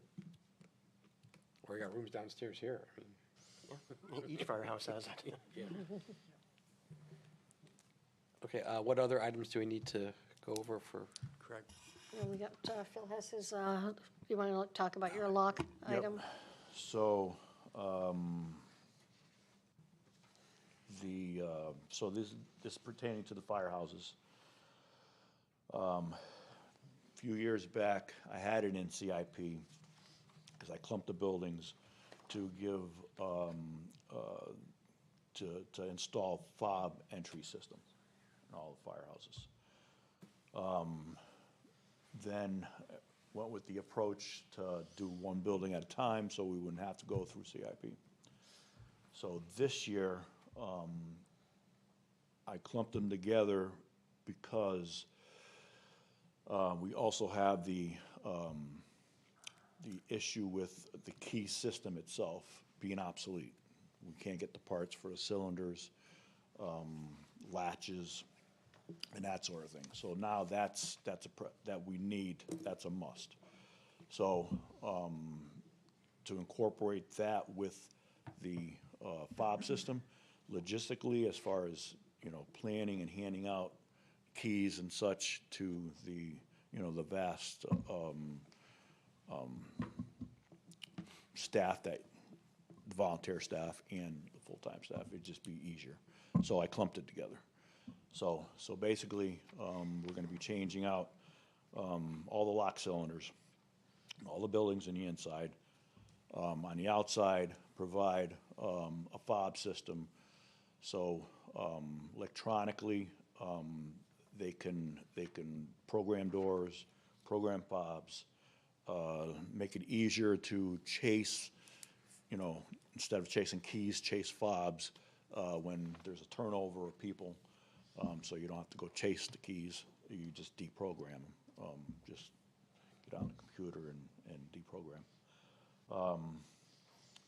The fire marshal, years ago, expressing his concern about the security of the buildings, this would help, as far as, seeing who's going in, going out, that sort of thing, keeping track. So that's why this year, combining everything all together.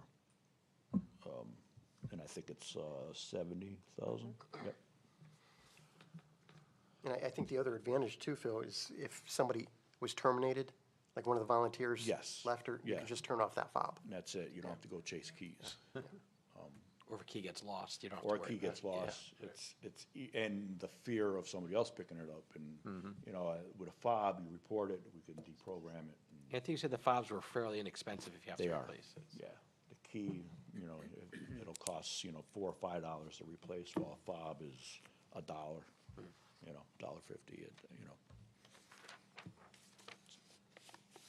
Just from a town side, I know in public safety, we talked about this at some length a few different times. And I thought maybe we could use the special revenue I-91 money. That came up. I'm just curious, why are we budgeting here now?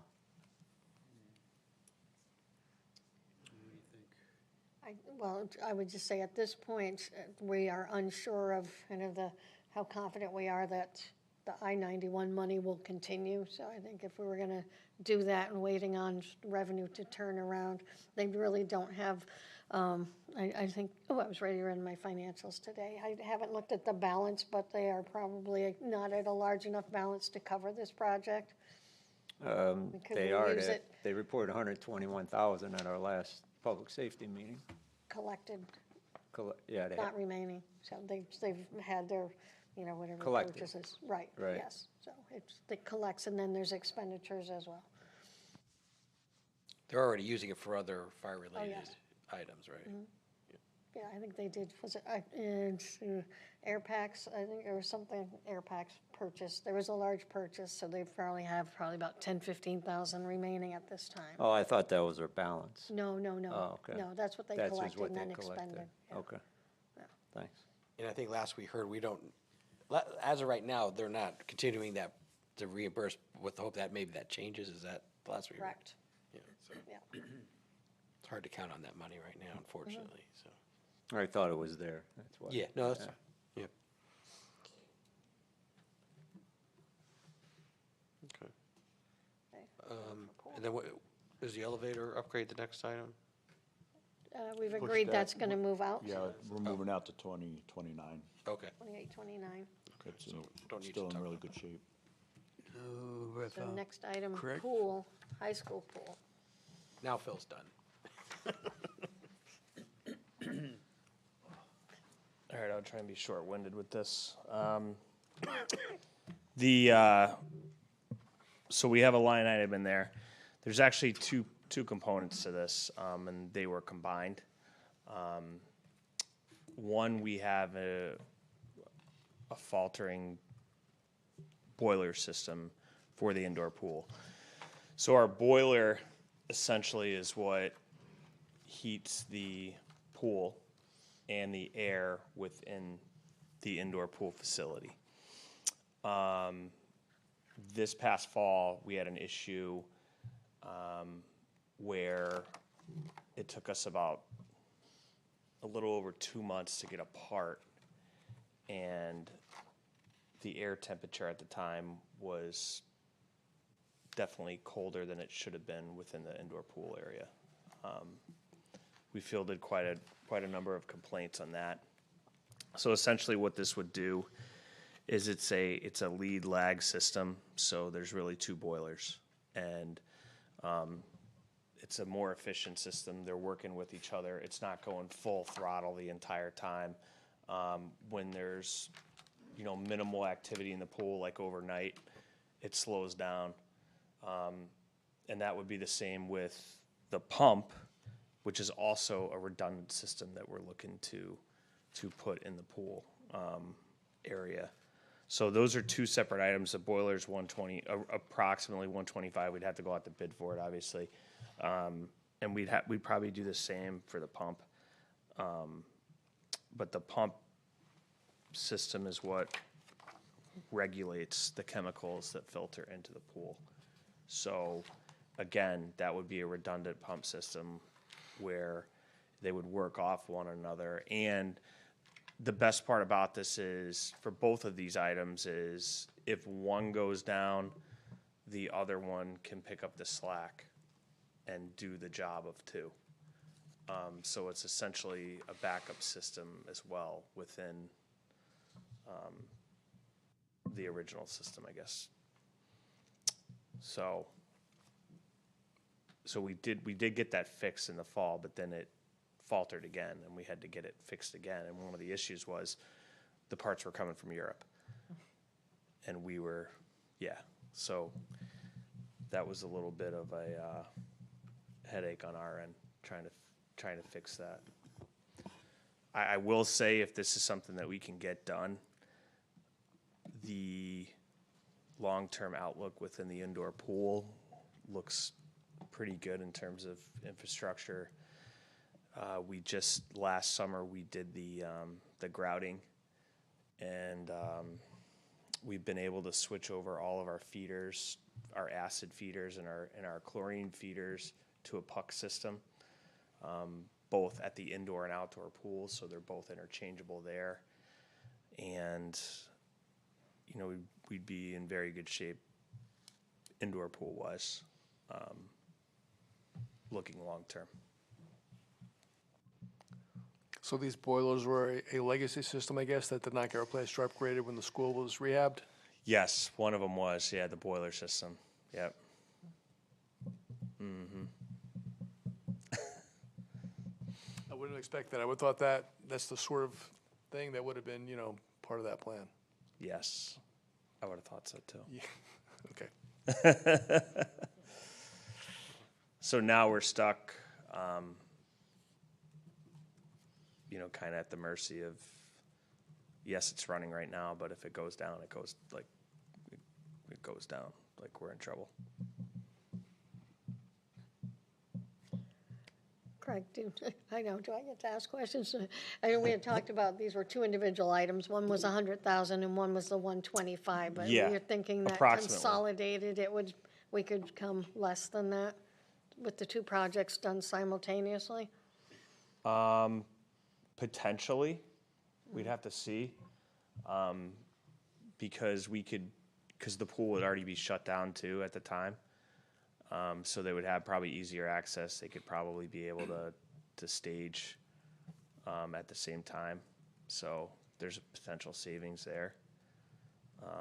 I can't tell you how much. I don't know that off the top of my head though.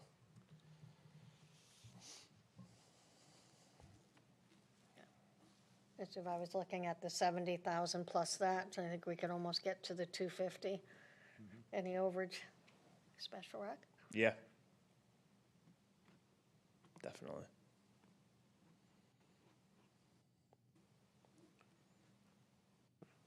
Any questions about that? Just to hit on one, not that it's in there, but it seemed like you've been asking for a mini excavator the last couple of years. Mhm. It's pulled, I guess, from the budget. Correct. Not funded. What's your need for that? You've been trying to get it. It's an older piece of equipment that needs replaced. I mean, I took pictures and put it in in our system, in the software. But I think it's 22 years old. 23, I don't know it off the top of my head. It's over 20 years old. It's got a lot of man hours on it. What would you do with it if the one you had, if you were to get rid of it? So we could trade it in. So a new unit costs anywhere, close to 58 to 60,000. We could get a trade-in value of like 17 for it right now, knock it down to around 41,000. Okay, so that 41's including the trade-in? Correct. Okay. Yep.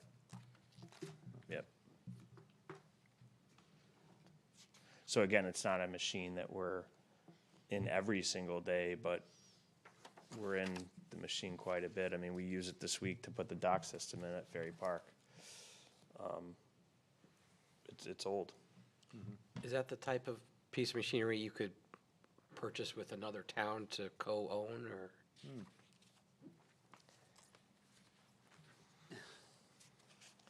I guess in theory, it's a good idea. But when you really need it, you need it, and it's not available, probably. But if it gets you new and faster. I mean, I'm just trying to think outside the box a little. But then, once you get into that, then you get into maintenance, right? Like, what's the maintenance agreement? If a chain snaps or something snaps when you're using it, a belt snaps, who's in charge? Who's taking care of it? The driver at the time of that town, or is it who's in charge of that, right? Like, it's not the driver didn't do it. We're trying to help you get it. That's something Yeah. you work out later. No, You work it's that out no, later. but that's the just tough split it- or part. just That's the split tough everything. part of co-owning it with another. But you deal with that once you do it. Get it. If I you I mean, thought you we want to have- get do we me have one? other- I'm good with it. It's just, Yeah. Do we have other instances where we do that? yeah, they. Is there something in Newington we do, or? Yeah, we have a shared roadside mower with Newington, and it works out that we get it roughly 3 weeks, then they get it 3 weeks, and it's just about enough time to go around the town once. Then it goes over to Newington, and we house it there, they do the maintenance, so, and then we pay them for the maintenance and all that. And it's, I mean, do they want it here year round? Yeah. Do we need it year-round? Probably not. It does become, not an issue, but, we get a lot of calls about long grass and blight. This time of year, the grass is going to grow. Well, it might be in Newington for the next 3 weeks to a month. So you might have to see that grass start, that's one of the drawbacks. But, that, I think, is working okay. Right. But like Craig said, equipment that you use, I mean, it's almost on a daily basis. It's hard to share that kind of stuff. So, Yeah, I guess we need a better feel how often Yeah. it's need to be used. If it's a project by project basis, you could maybe plan it out if, Well, I could give you an example, right? Like, so this past week, we put the docks in, right? It's hard to put a timeline on when we put the docks in because it's all contingent on the water levels. The water levels have to be exactly right. The current's got to be exactly right. So we could say, hey, we're going to put it in the 3rd week of May like we usually do, but we didn't because the timing was perfect to do it now. But then what if they had it signed out now for, I don't know. That's just the. But how long? I mean, I guess we could figure that out if it was an option and we wanted to consider it. We could find a way to figure that out. But just just something to think about. I mean, no, Yeah, no, I agree. we don't use it for snow. Well, I think that the good news was it could be ready for next year because all of those, it's like the backhoe that's on a lease will drop off and then it'll be time to add something new, so. Okay. Not that we didn't consider it, but there was really, we're watching them, so we don't have that many. And this is a purchase, not a lease. Are we allocating any money towards the roads other than Oh, that's what's the coming from next the referendum? slide. Is it $1 million? Steve? That's the next slide. Are we ready? Well, no, it's relating to this. I mean, Steve, you want to walk out for a minute? I mean, instead of $1 million, could it be 950,000, and that other part help Craig? So could we take the, like your road referendum and get him an excavator? Yeah. Except he already Sorry, spent it. Steve. Well, I figured I was going to be last anyway, so. Are we going to go to that slide, or we still, I guess we're talking about this. So road referendum, we don't even have $1 million left. We're under $1 million right now. And we talked about this today, where we're at. And this referendum is meant for roads. The first one was actually written a lot tighter than this one, so we couldn't even get some things that we're doing now. Could we? I guess so, if you say it's going to be used as part of a road project, because that's the way it's written. We talked about finishing this. We've had $20 million over 10 years, and we said we want to do every single road and every single parking lot. We've done every single road except 3, Hayes, Crystal, and June, and every parking lot except for the highway garage, one of the parks, but that's going to be an overlay. Oh, and the boat launch, the ferry park hasn't been done. So we have enough to do the roads, but probably not the couple remaining parking lots. So we're going to be up against it. And you also need to allocate money down the road each year to Yeah. maintain them. I think that's the next slide you Yeah, said. okay. Yeah. And that's, could be a discussion itself, but we have other processes that we've done, and, some of you might live on those roads, it's not always gonna be a mill and pave. It's gonna be a micro surface, which has lasted us way longer than we were told it was gonna last. And then there's a thing called fog seal, which is, best description is it's sunscreen with moisturizer. It's kind of like the Genite you see on driveways, but it's not as thick. It's clear, it goes down, dries, clear, so you don't have to abrade the lines or repaint them. In general, it'll show back through. So it's just a moisturizer that seeps in. It's $1.61 a square yard. Plus, you probably have to get extra flaggers because it takes 30, 45 minutes for it to dry. So it's kind of a nuisance when you're doing the road, but $1.61 a square yard preserves it versus the mill and pave is up to roughly $19 a square yard.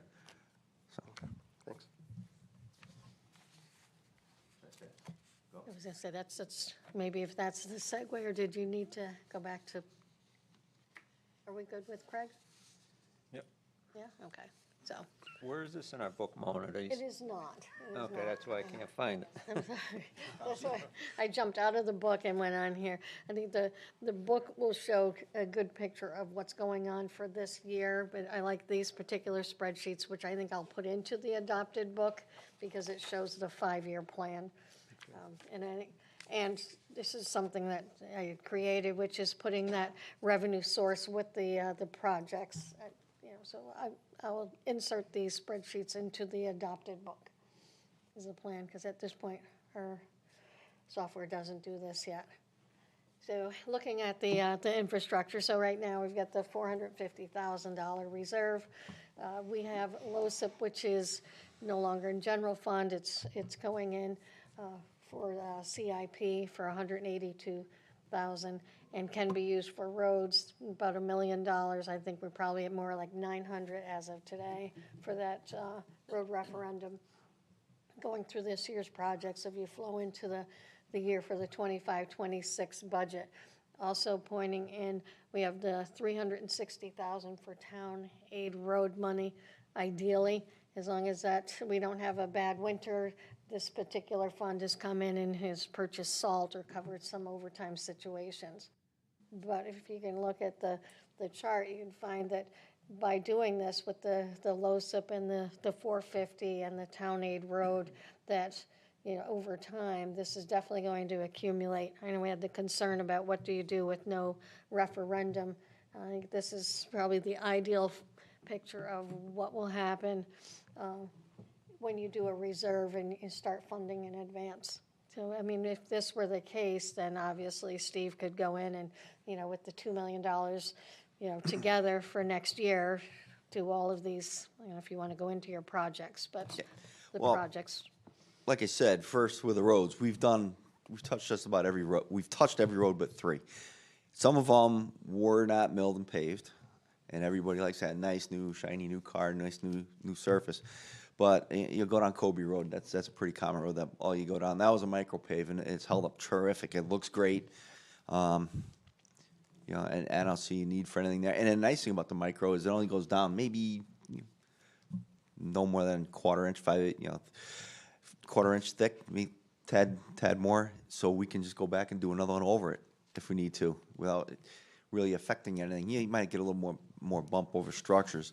Also, we go over the catch basins. Salt is the worst enemy of concrete. And so now we don't have to replace those catch basin tops. They're being preserved with that material over it. Now, on this list here, we have Hayes Road. That's almost completely designed right now. And then we have Washington Street. And as I said, Washington, we moved up. It's out to bid right now. And we're waiting to see what those prices come in at. Concrete went up, I think it was $12 a yard over the winter. So it's a substantial increase. And I also have a letter from Tilcon that we received because of what's going on worldwide in the economy and tariffs, basically saying we're going to try to do our best to hold prices, but if not, we use something called vendor in place VIP pricing for our roads, and it's bid by the state, and they're going to try and hold those prices, but there's no guarantee. So what we're proposing right now, the prices that we got may not stand. So the quicker we can get out and pave, the better, but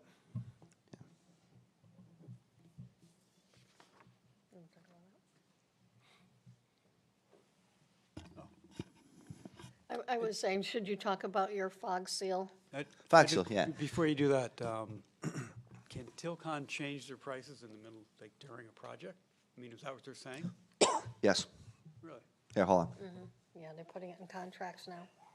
I think I brought that in the giant book here. I think I have that letter.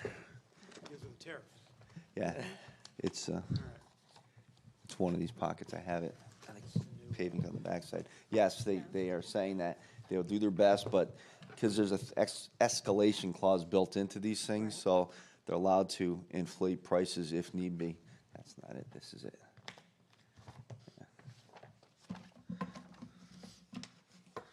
This came out a couple weeks back.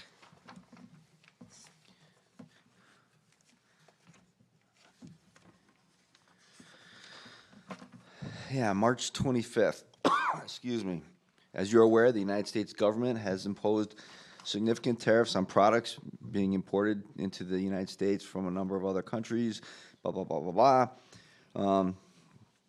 Tilcon therefore is providing notice to customers that pricing in any existing contract or quotes may be equitably adjusted to account for any changes in the laws, including the impact of increased tariffs.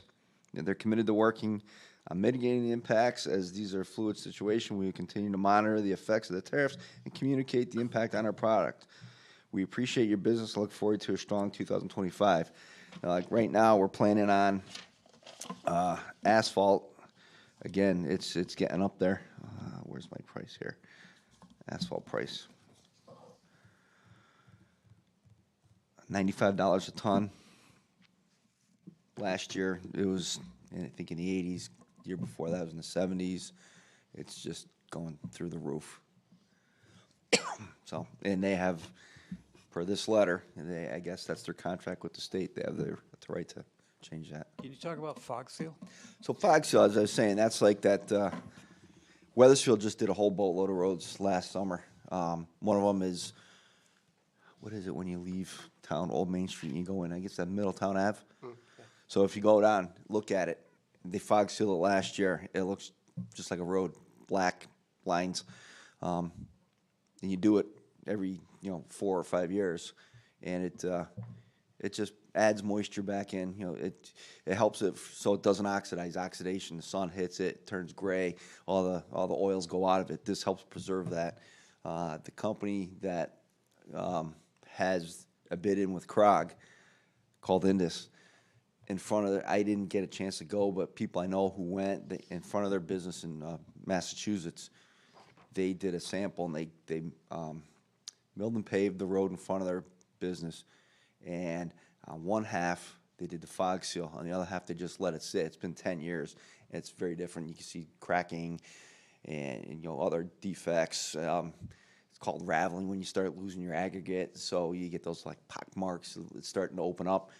And then on the fog seal side, it looks not brand new, but it's not, doesn't have those issues. So they're getting a lot longer life out of that by treating it a couple times, where you have to come back and mill and pave, as I said, getting close to $19 a yard. Even if it's $2 a square yard for 3 times in that same period of time, it's $6 versus the 19 10 years down the road. But as I said, it's an inconvenience, and all paving operations are an inconvenience. This one is, you spray it, done, but you have to let it dry. But with that, would you still need $1 million a year? No.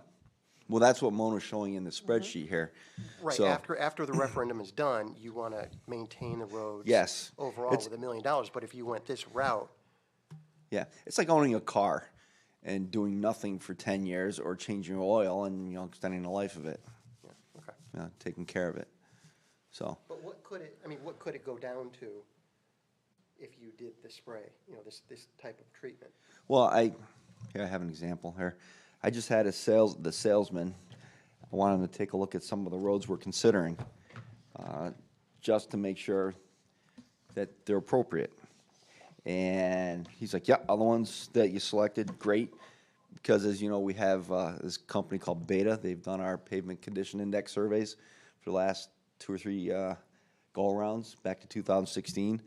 And they give us a list of all the roads and a rating on each one from 0 to 100, 100 being the best. And this product needs to go down when it's somewhere between, say, 85 to 95. And so those are roads we picked. And to go over, let's see.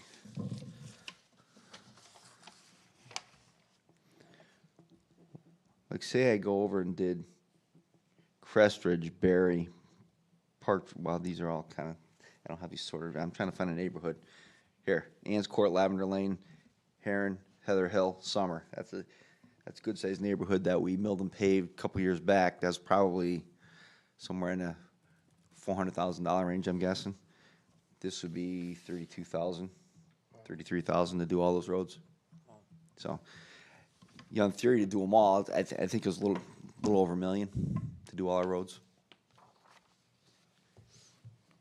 The micropave you can't do. You can't go over it. It won't accept the treatment because it's a different kind of thing. It has cement in it, so it won't. It would be interesting to see something over the next 10 years, like a spreadsheet for the next 10 years with the roads, saying that in 2 years, I'll need 400,000 for the roads that are applicable for this spray.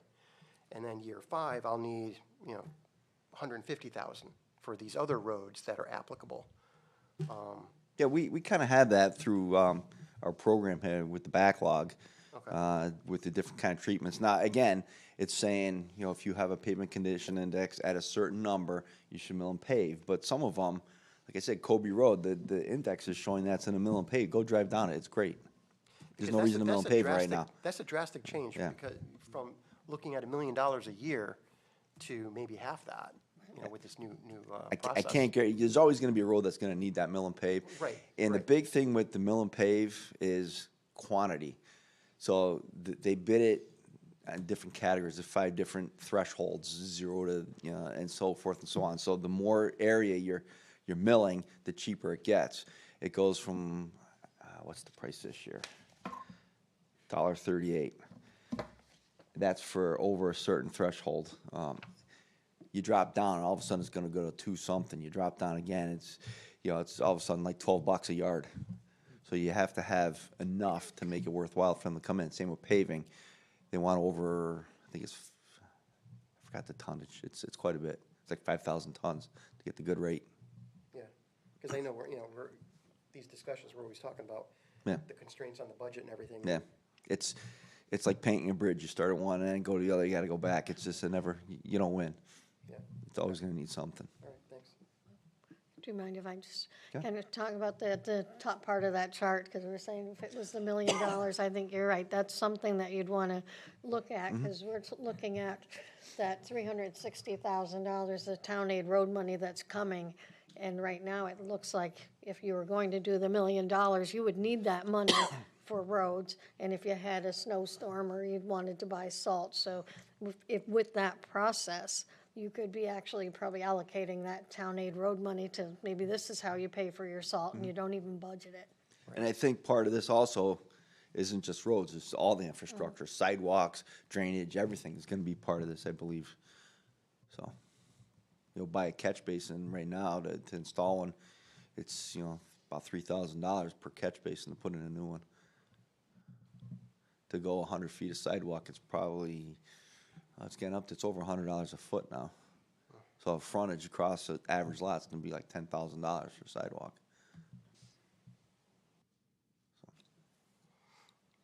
Yeah, I know Sorry to Weathersfield bum sends you out out. a separate assessment when they do their roads. Each resident has to pay. Everybody's different. Yeah. Weathersfield, Yeah. yeah, they make the homeowner pay half, I think, or is it the whole thing?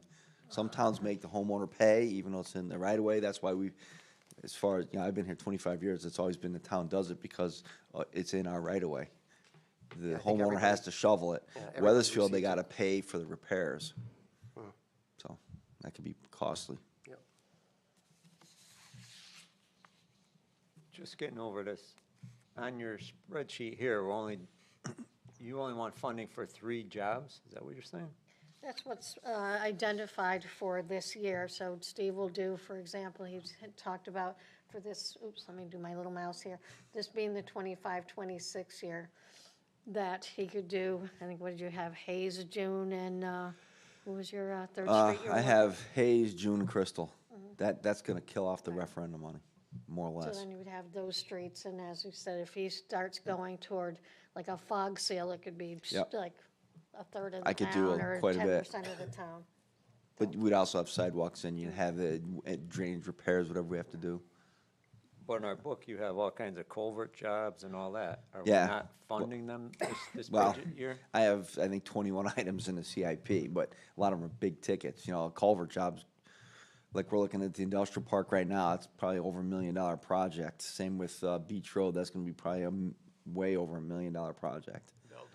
Belden Street. Belden Lane was, when we looked at it a couple years ago, 600,000. So they're big projects. Yeah, I'm just looking at our book. You have all these requests. I don't know which ones we're funding, or is it just these None on right your now. spreadsheet? Just We're these. just asking for this budget. Yeah, and it should These 3 say. projects. I think yeah. it's in there. Isn't there a chart in there with It by says year? request. The All kinds of requests for It's stuff. a 5-year plan. This is Yeah. what's this year, and there's This other is this things. year. And the rest of them I thought were in there. We had it laid out. Maybe it is, I'm just not finding which ones are Yep. I'm gonna try to- requested for this budget. So, and I agree, I think this is great, and you can see pictures, but I don't, I just don't like this to show a 5-year plan, because it's not. So you're gonna see just things like these charts inserted, but if Okay. you went down to, oh heavens, they're alphabetical, and then I'm gonna go into engineering, so you should be seeing in there, for example, this one, for the design. So that is a not funded, but they will stand out if it says this, for example, Century Hill Sidewalk is grant funded. Yeah, and I see an error right there. Right. That's a beach road culvert replacement, that's designed, that's not 100, that's not 1.5 million you have there, I think it's 150,000, I think you got maybe one too many zeros. I have to look at the grant, or is it 250? Might be 250 we got. Okay. It's just difficult to tell which, I Yeah, have all these like requests, Glastonbury but Avenue's a what grant, ones were Century funded? Hill's a grant.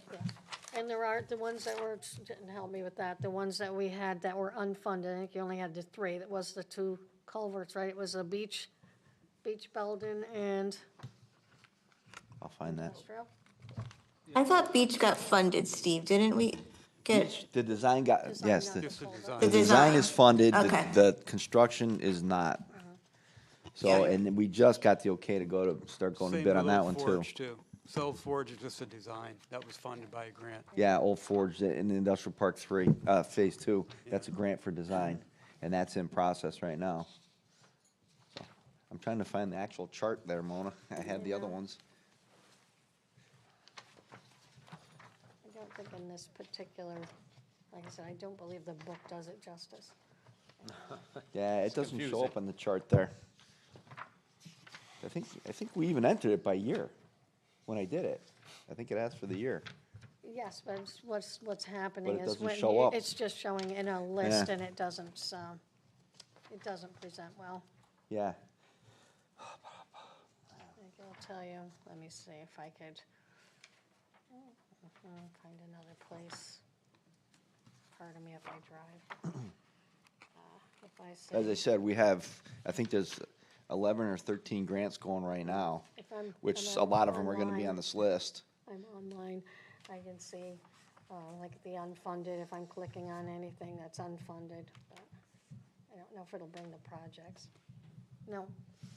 It's a beautiful system, but I don't 100% love all of its tools, and I think sometimes it just needs a little supplemental information. Do you have the attachments, Mona? I see some on page 271, for like the road paving, there's a JPEG and a PDF. Is that what you were looking for? Nah, you know how, like her spreadsheet, and it has, it's a right. 5-year look ahead, basically. Yeah, And we had everything kind of slotted in. we need my spreadsheet, I hate to say. What do you?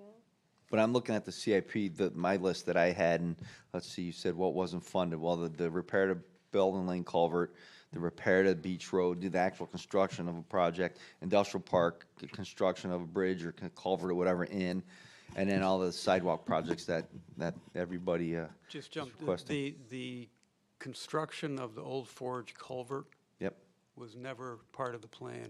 We were just going to get a Correct. design to Correct. incentivize a somebody to come developer in. to Yeah. build it, yes. So, and that's in process. So community farm, future road repairs, road paving. That's it? Right? Yep. So it would be the road paving, you know, the 3 roads. Yep, Right. yeah, the referendum stuff, yep. And then also community farm, 50,000. Road repairs. Yeah. Yeah. That's just for you. Mm-hmm. Thank you. Any other questions on those projects? Okay, I think that does it for CIP. That's it? I'll take a motion to adjourn. So moved. Second? Anybody second? Second. All in favor? Aye. Thank you, everyone.